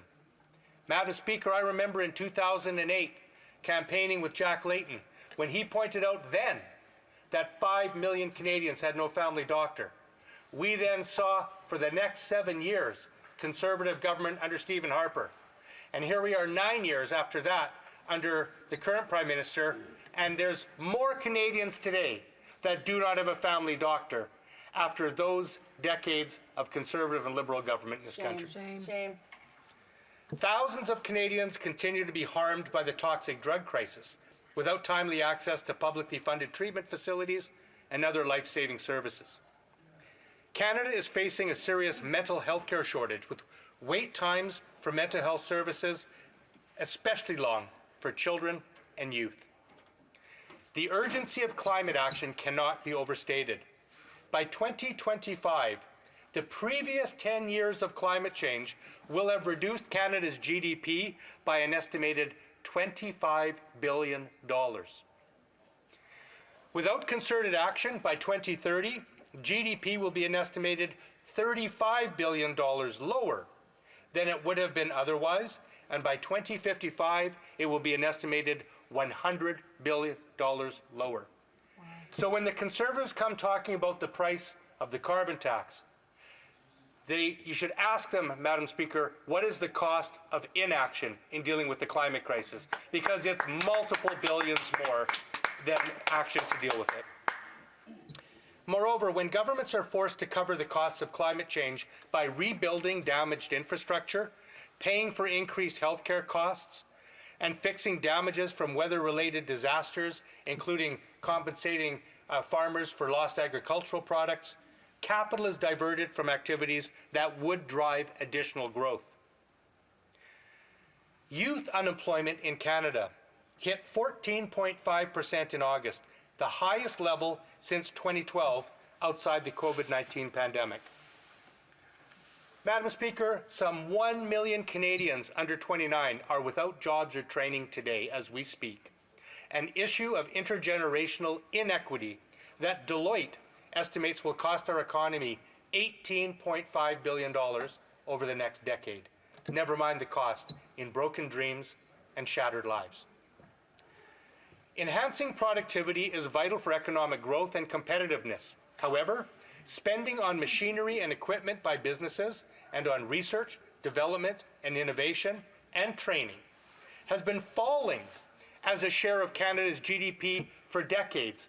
Actually, Madam Speaker, since 2000, despite the large corporate tax cuts introduced at the turn of the century and promoted by both Conservative and Liberal governments. With rapid job creation and population growth, business capital investment has not kept up. Despite its commitments, the federal government is failing to achieve reconciliation with Indigenous peoples. Indigenous housing, water, and infrastructure are in perilous conditions. The lack of progress on nation-to-nation governance and the stripping of wealth from Indigenous territories have resulted in poverty rates and incarceration levels among Indigenous people that are nothing short of shameful. This government has failed to fully implement the Truth and Reconciliation Commission's calls for action, nor the National Inquiry into Missing and Murdered Indigenous Women and Girls calls for justice. New Democrats believe that these crises and other priorities demand urgent and comprehensive action to ensure a prosperous, fair, and sustainable future for all Canadians. However, this fall's economic statement has demonstrated once again that the Liberals are out of touch and unable to respond to the realities that Canadians are experiencing. What they have offered today is totally unresponsive to the crises facing our country. They are simply too weak, too self-interested, too full of infighting, and too beholden to corporate interests to fight for people. On the other hand, the Conservatives offer no solutions, only a discredited agenda of cuts to services people rely on and tax breaks for their friends and ultra-wealthy. They're happy to reinforce disingenuous and insulting characterizations of our country from foreign leaders like Donald Trump, while ignoring the real needs and challenges faced by Canadians. The Conservative approach undermines our values and fails to provide the support and investment required to build a fairer, more prosperous society. Madam Speaker, when he was Senator, Joe Biden famously said, "Don't tell me your values, show me your budget, and I'll tell you your values." Well, Liberal and Conservative values are very clear to Canadians who've been paying attention to the federal government for the last 25 years. They continually, consistently prioritize the interests of the wealthy and corporate sector over the interests of working and middle-class Canadians. And New Democrats say that's wrong and there's a better way.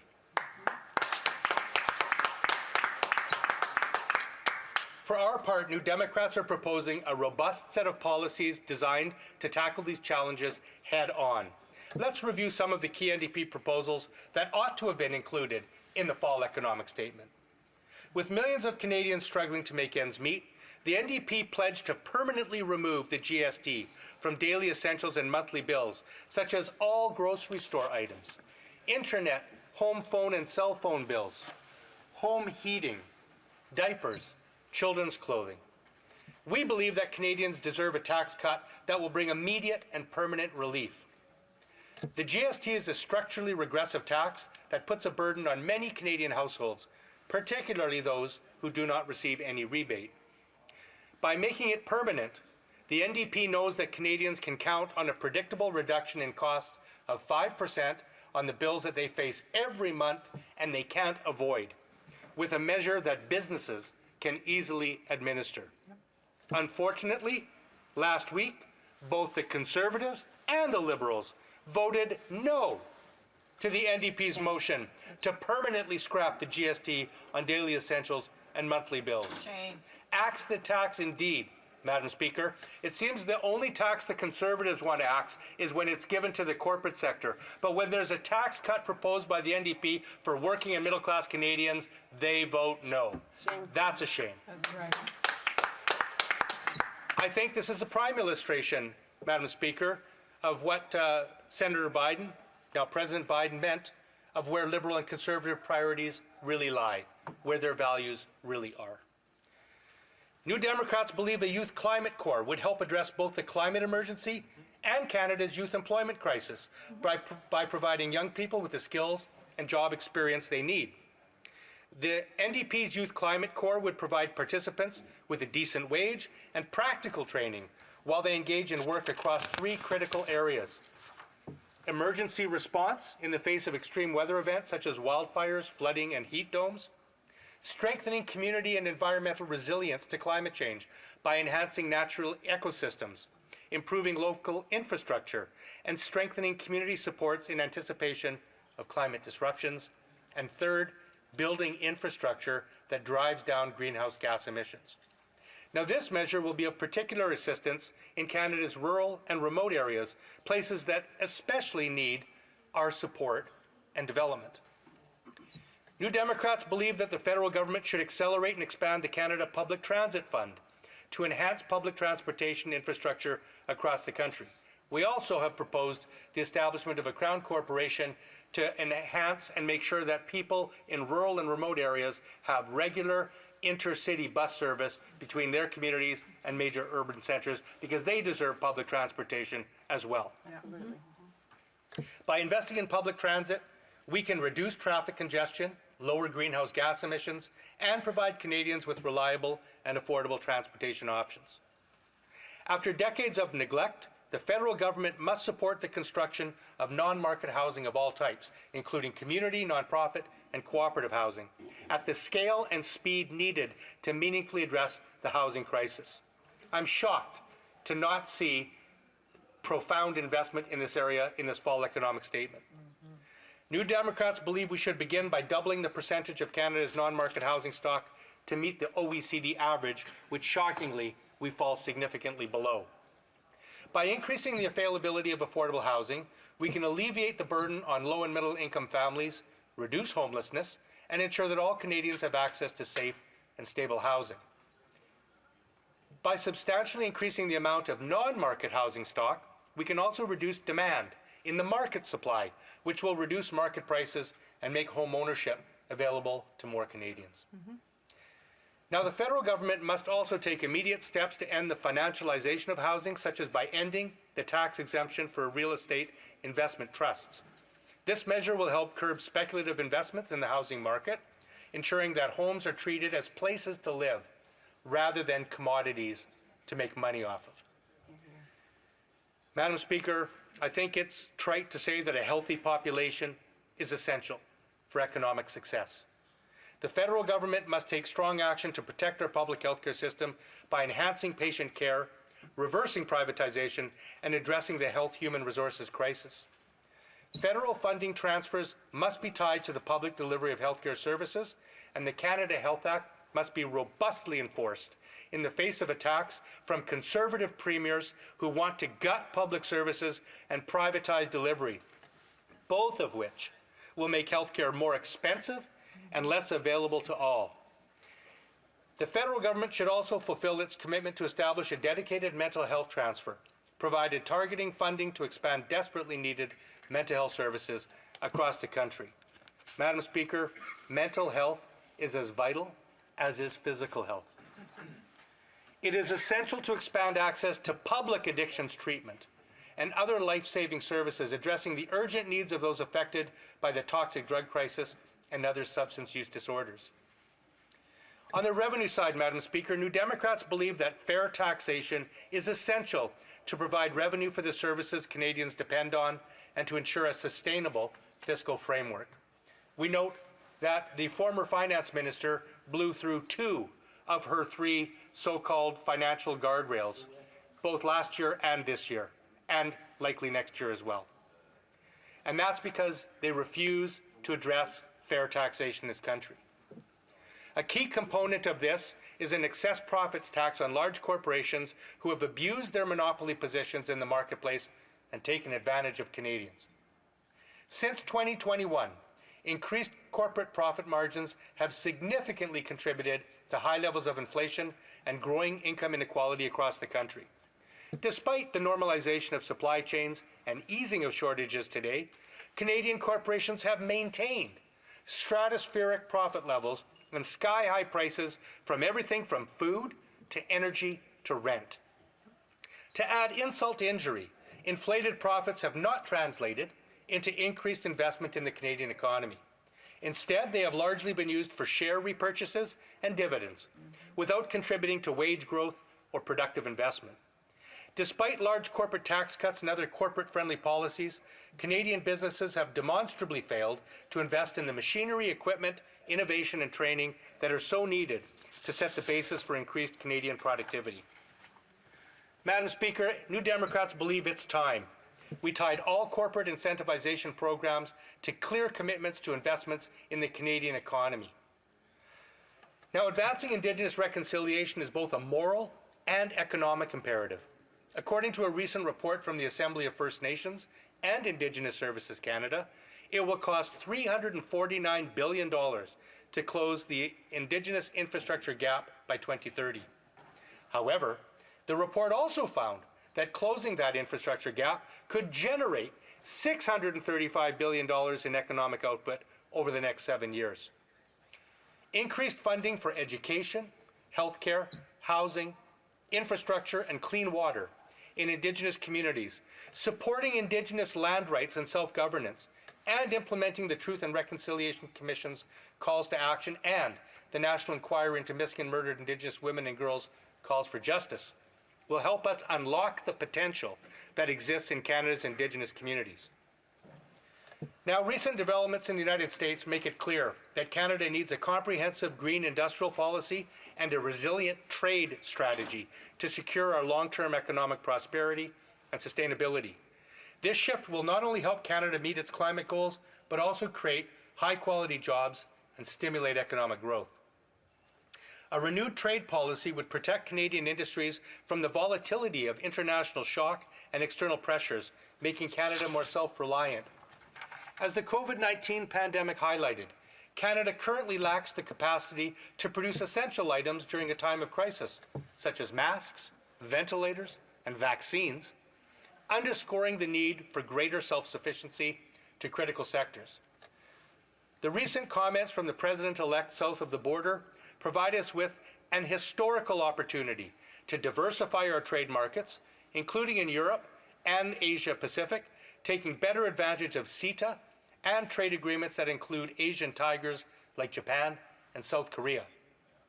They also should compel us to embark on a serious Made in Canada policy using government procurement measures and incentives geared to national self-sufficiency in key areas. If the United States can have a Buy America program, so should Canada have a Buy Canadian program, Madam Speaker.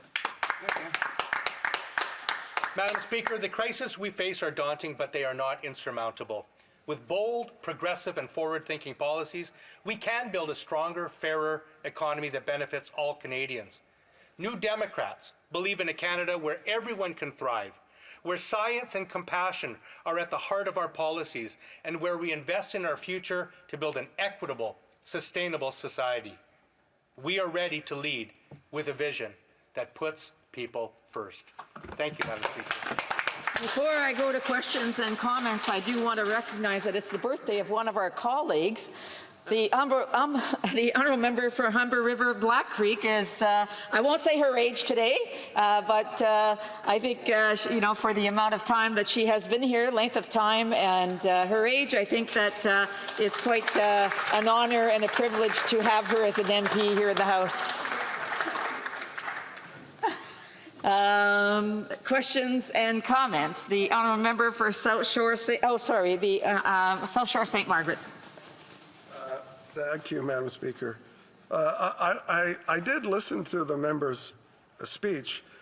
I do believe we're debating the privilege motion on the Liberal Green Slush Fund. I actually didn't hear Liberal Green Slush Fund or SDTC in the speech. I heard a lot of other things that seemed more like a budget speech. So I'd like to ask the honourable member why his party continues to vote for this government when the Deputy Prime Minister won't even support her own Prime Minister, or the former Deputy Prime Minister, when in this case, we know that the Auditor General found that almost $400 million was funneled to companies of Liberal insiders, yet the member didn't speak to that issue at all, or whether or not he will support the idea that this House passed that it is paramount that all documents be unredacted and released.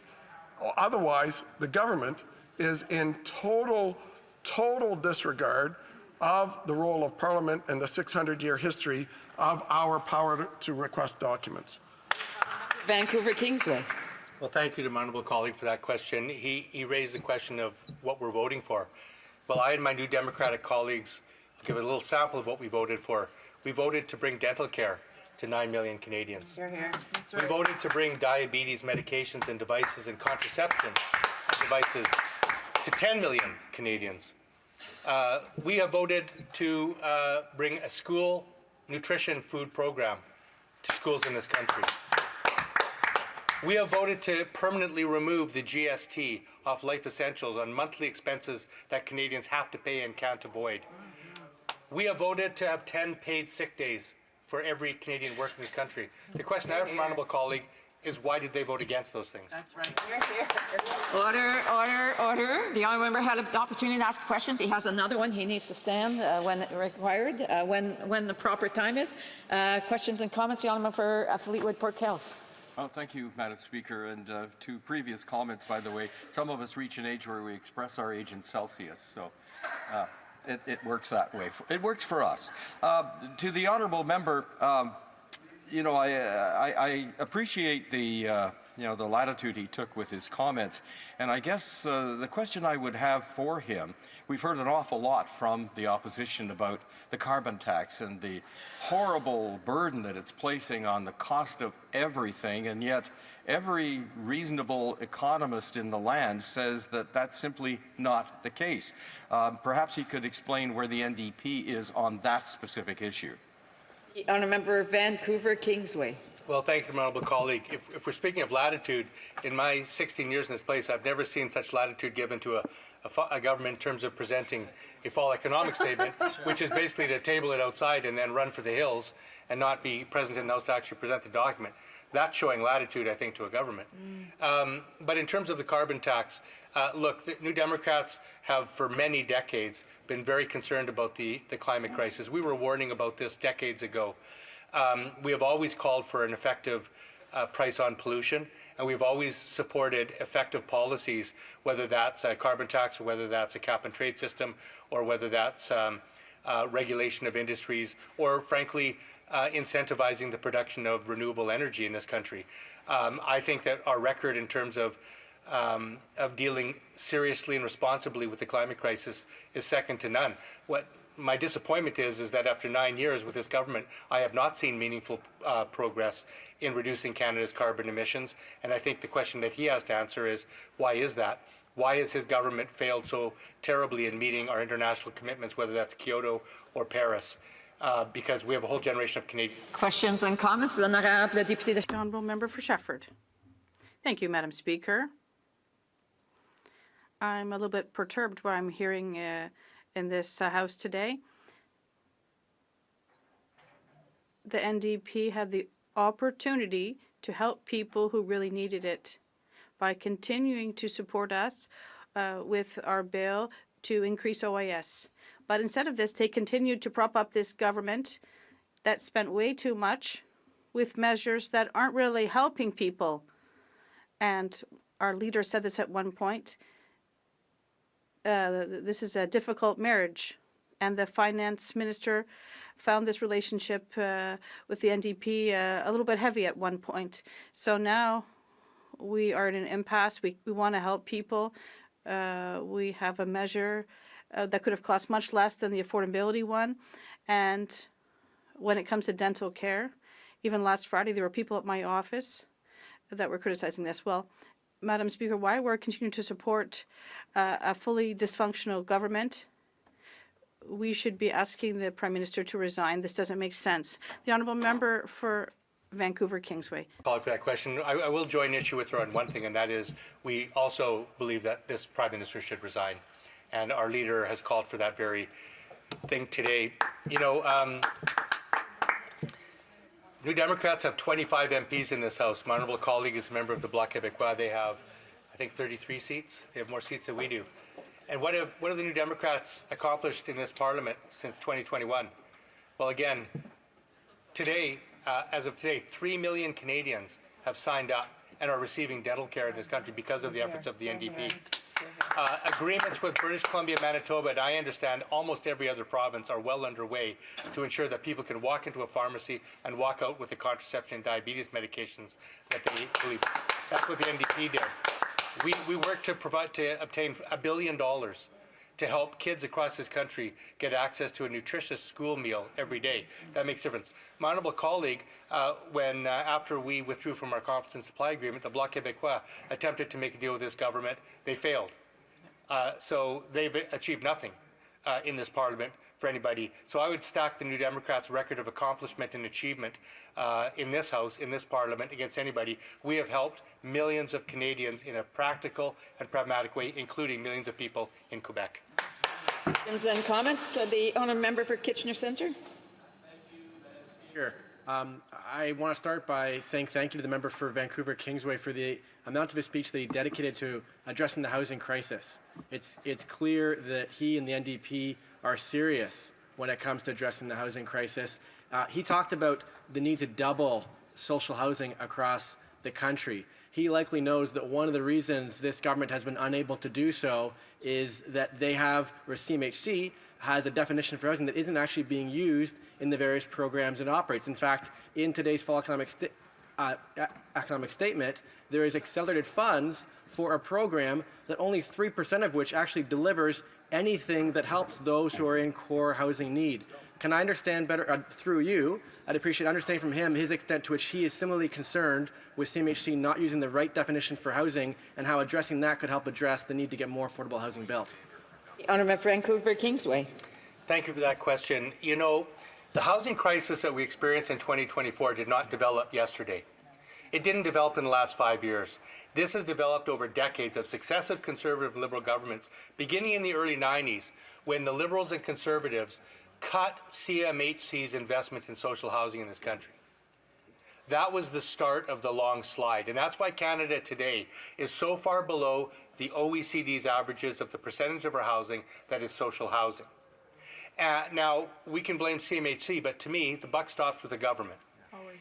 The policies of the government are the ones that should be driving CMHC. The Canada Mortgage and Housing Corporation is a Crown corporation that should be fully driven towards producing a house for every single Canadian in this country that needs one.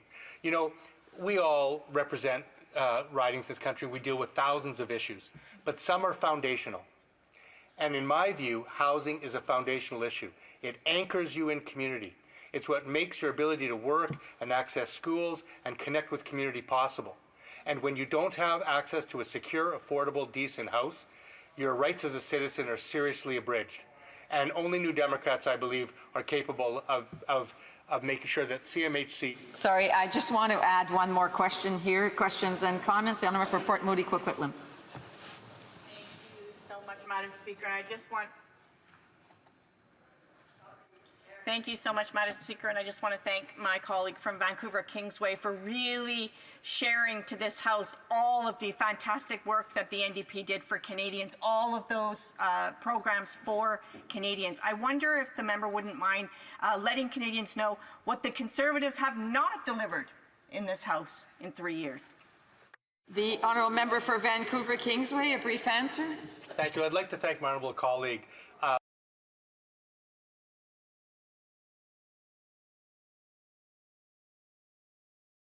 for all of her work. She has been a crusading force in this House for fighting for people with disabilities, including getting a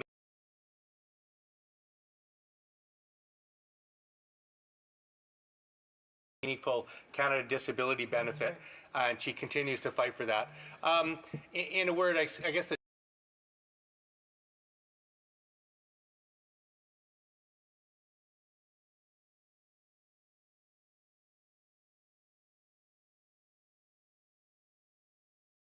shorter list is to explain what the Conservative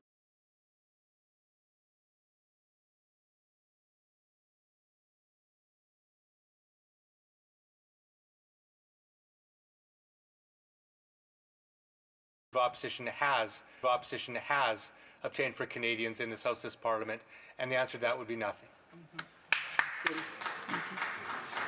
Resuming debate, the Honourable Member for Saanich Gulf Islands. Thank you, Madam Speaker. It's an honour to rise at this moment and debate in the ongoing motion of privilege. I want to start by letting you know, Madam Speaker, that I'll be splitting my time with the Honourable Member for Kitchener Centre. I'm aware that as I begin this, being a stickler for the rules, today seems to be a day that all the rules are going right out the window. I noticed the Honourable Member for South Shore St. Margaret noted that the member for Vancouver Kingsway had not spoken to the motion that is before us. I think that's consistent with the 20 minutes that the Leader of the Official Opposition took to give his speech, which also made no reference to Sustainable Development Technology Canada, nor the motion of privilege, nor the return of documents, because through a series of, I have to say, ill-considered, not necessarily ill-intentioned, but certainly disrespectful decisions that were occasioned by the unanticipated, and I'm sure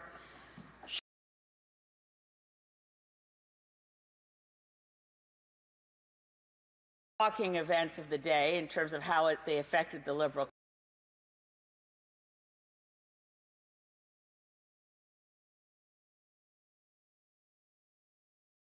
caucus. The planned tabling of the fall economic statement, the planned opportunity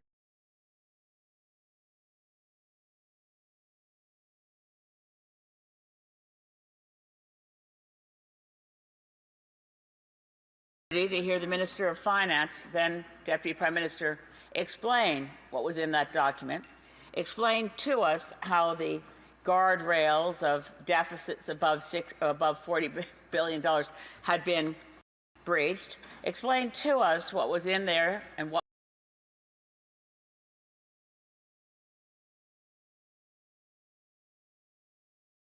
wasn't in there, and then to allow each party in this place, including the Green Party, to have a right of response, to take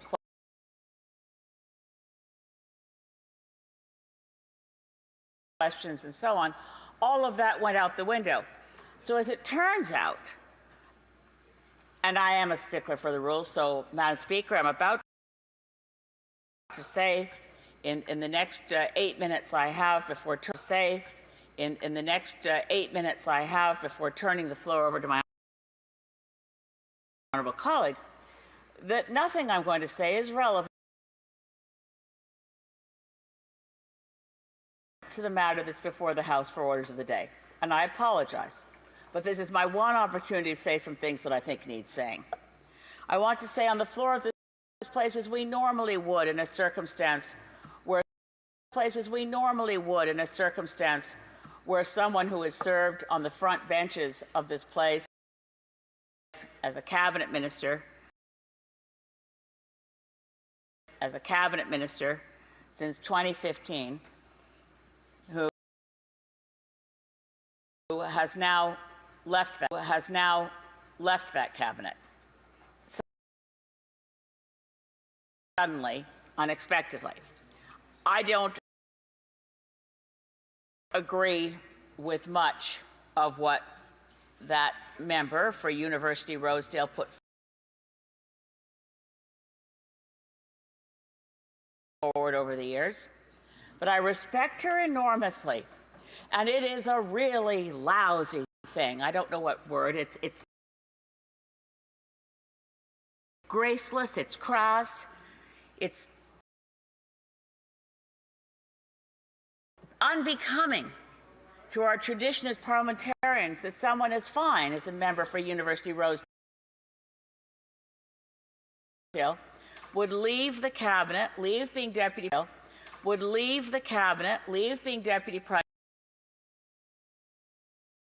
Minister, leave being Minister of Finance, having previously been Minister of International Trade,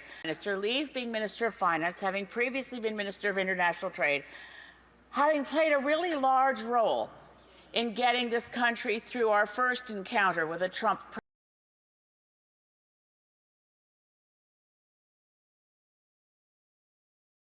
presidency, having played a rather large role in negotiating and renegotiating NAFTA, now CUSMA, so that Canada ended up whole. And in fact, I think better, because we got rid of the energy clause and the what was then Chapter 11 investor state provisions of what was NAFTA, now CUSMA. That same member of Parliament for University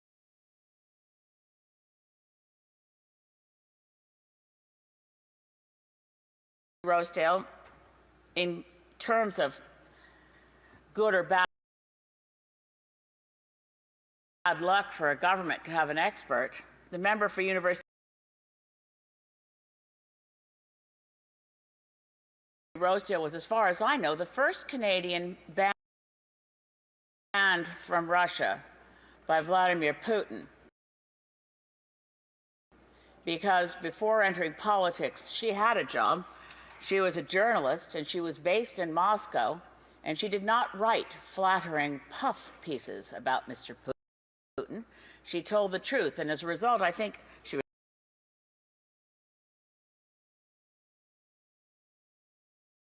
her life, and she certainly did not earn any bonus points. Mr. Putin decided to name her specifically as someone not welcome in Russia. Now, I have had that honor since that time, since Russia invaded Ukraine and since Greens have stood up with the rest of this Parliament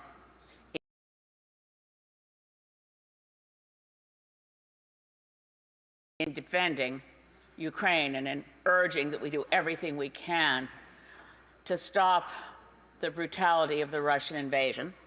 I eventually got listed as one of those not welcome in Russia, but I'm a Johnny-come-lately to the honor. The member for University Rosedale has it hands down on the bravery of living in Moscow and doing that work as a journalist.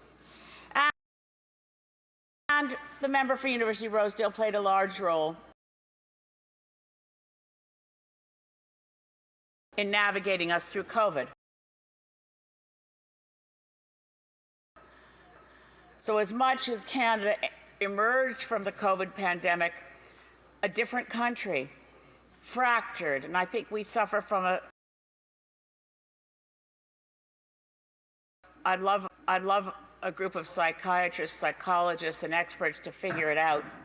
We're more divided than we used to be. And yet we got through COVID with half the death rate of our neighbors south of the border. And we got through it using benefits that actually, for the first time in the history of this country, that actually reduced childhood poverty. There is much to be said about the honourable member for University Rosedale, and I just wanted to say publicly in this place,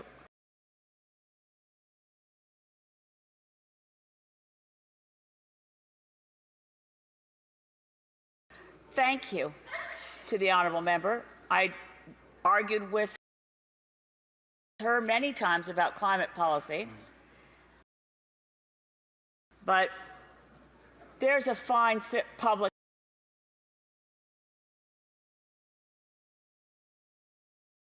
servant there sitting as the Member of Parliament for University Rosedale, and today was not a good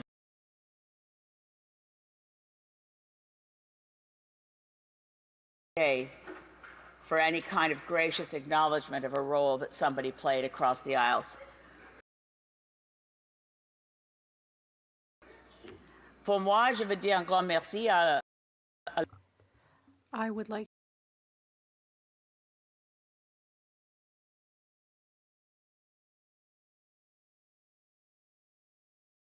to thank the member for University Rosedale. She did a remarkable job during very difficult times, during crises like the war that the Russians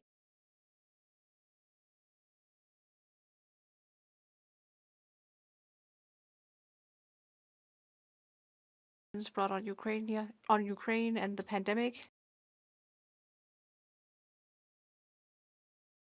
It was not a good day for us. It was not a good day for us in this place, because I think it was a contempt. That without any by your leave, the fall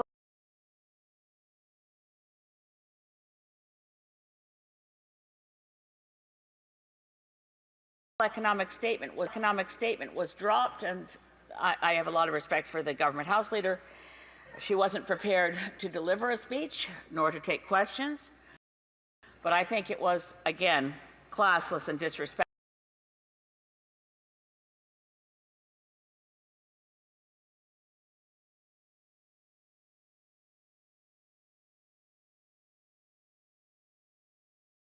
That we weren't allowed to give a round of speeches on what we thought of the document, having been briefly exposed to it in the shortest lockup in history over any budgetary document. Usually we're given the better part of a day and time to ask questions. We got the document at about 1:30, 1:45. I had to run back here for a question period. I'm not looking for sympathy about how fast we had to work and how hard we had to read, because there was so little there. But that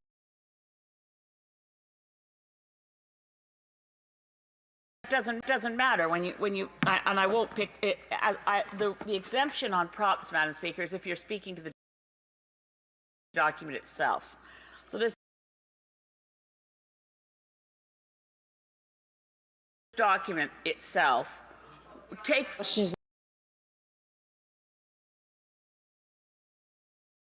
not to point to a document that she's holding. She can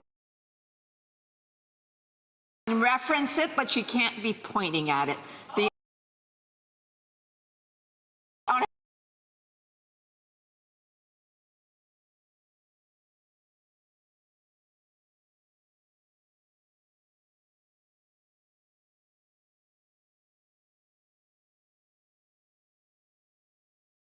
I get a lot in the riding from constituents and people that are following this is about security clearance. And I know the leader of the Green Party did get her security clearance, and duly so.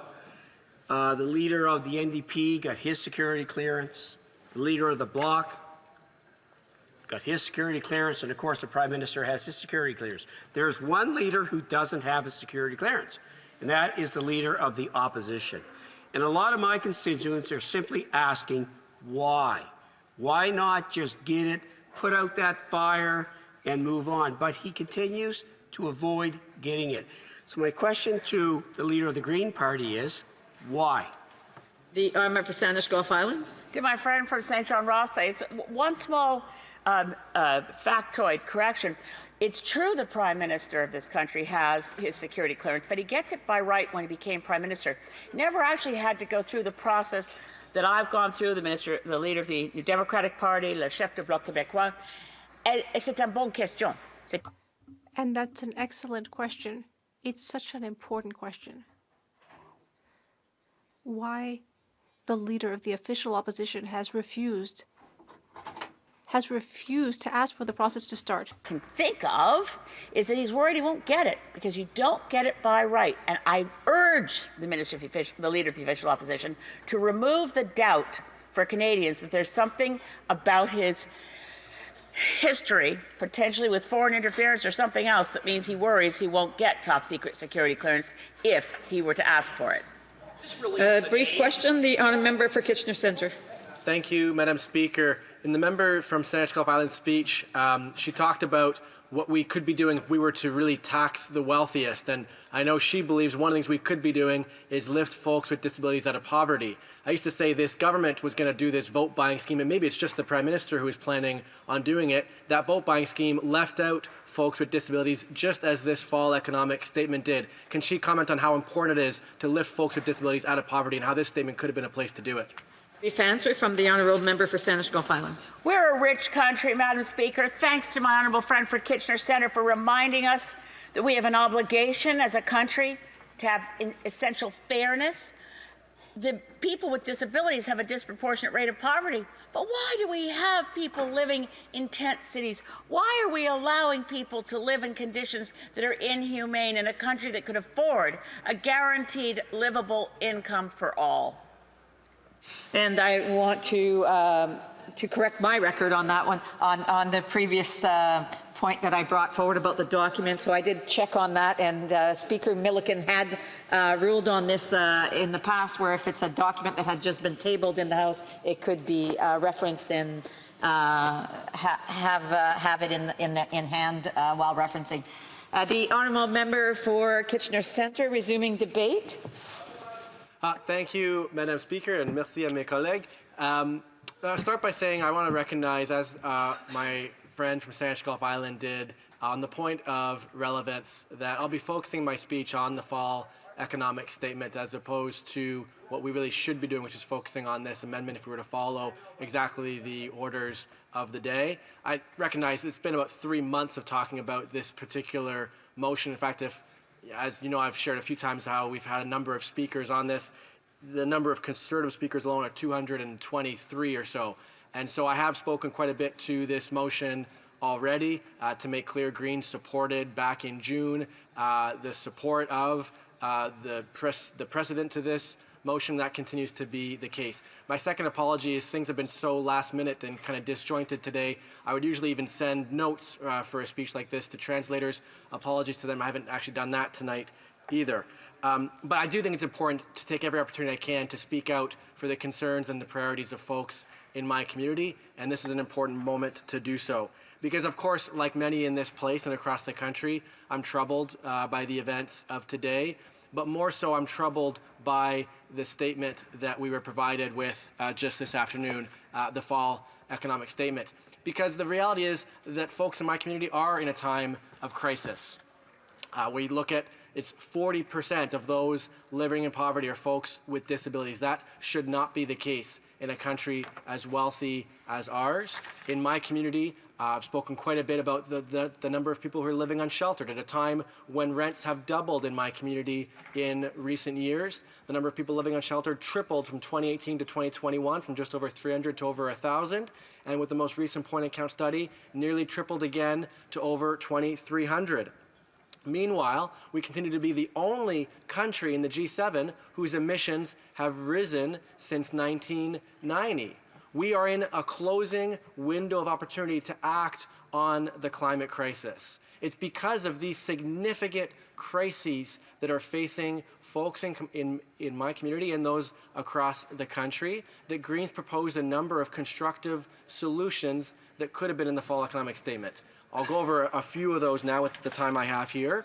We could first of all start with fixing the Canada Disability Benefit and following through on the promise this government made to folks with disabilities to lift hundreds of thousands of people with disabilities out of poverty. This was another moment missed for this government to follow through on doing so. Also, of course, this is a moment where they could have addressed the housing crisis that we are in.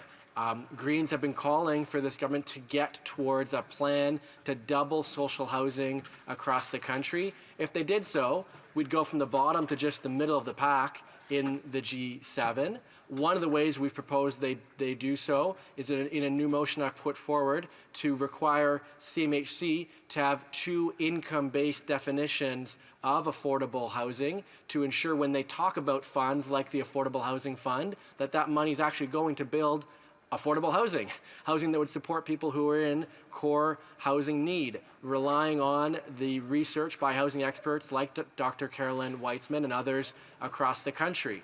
We've been calling on them to address the loopholes for large corporate landlords who are buying up housing in my community, raising rents, and profiteering off of our homes. With those funds, we could then turn and address a gap in HST that was exempted for for-profit developers of rental housing to ensure that nonprofit builders of affordable home ownership, like Habitat for Humanity, they could have been HST exempt, and we can pay for it, as I mentioned, by taxing real estate investment trusts like other corporations. For example, these are the kinds of housing solutions we'd put forward to be in the fall economic statement. We'd also had been calling for this government to get serious about funds to support harm reduction and other programs to support people who are using drugs who are dying from poisoned drugs. In my community, I haven't looked at the numbers today, it was at least 72 people when I last checked had died in Waterloo Region from poisoned drugs. And there is a federal funding mechanism called the Substance Use and Addictions Program. Greens had been calling for that program to be better funded so that communities like Waterloo Region would get their fair share of funding. To date, we've received $0 in Waterloo Region from this really critical program to support organizations like Sanguine and Community Health Caring to provide supports that keep people alive, because while treatment is important, a person who's dead can't get to treatment. We need to provide a suite of supports that include mental health and housing and treatment and harm reduction along with safe supply. That's part of what Greens had been calling for. Of course,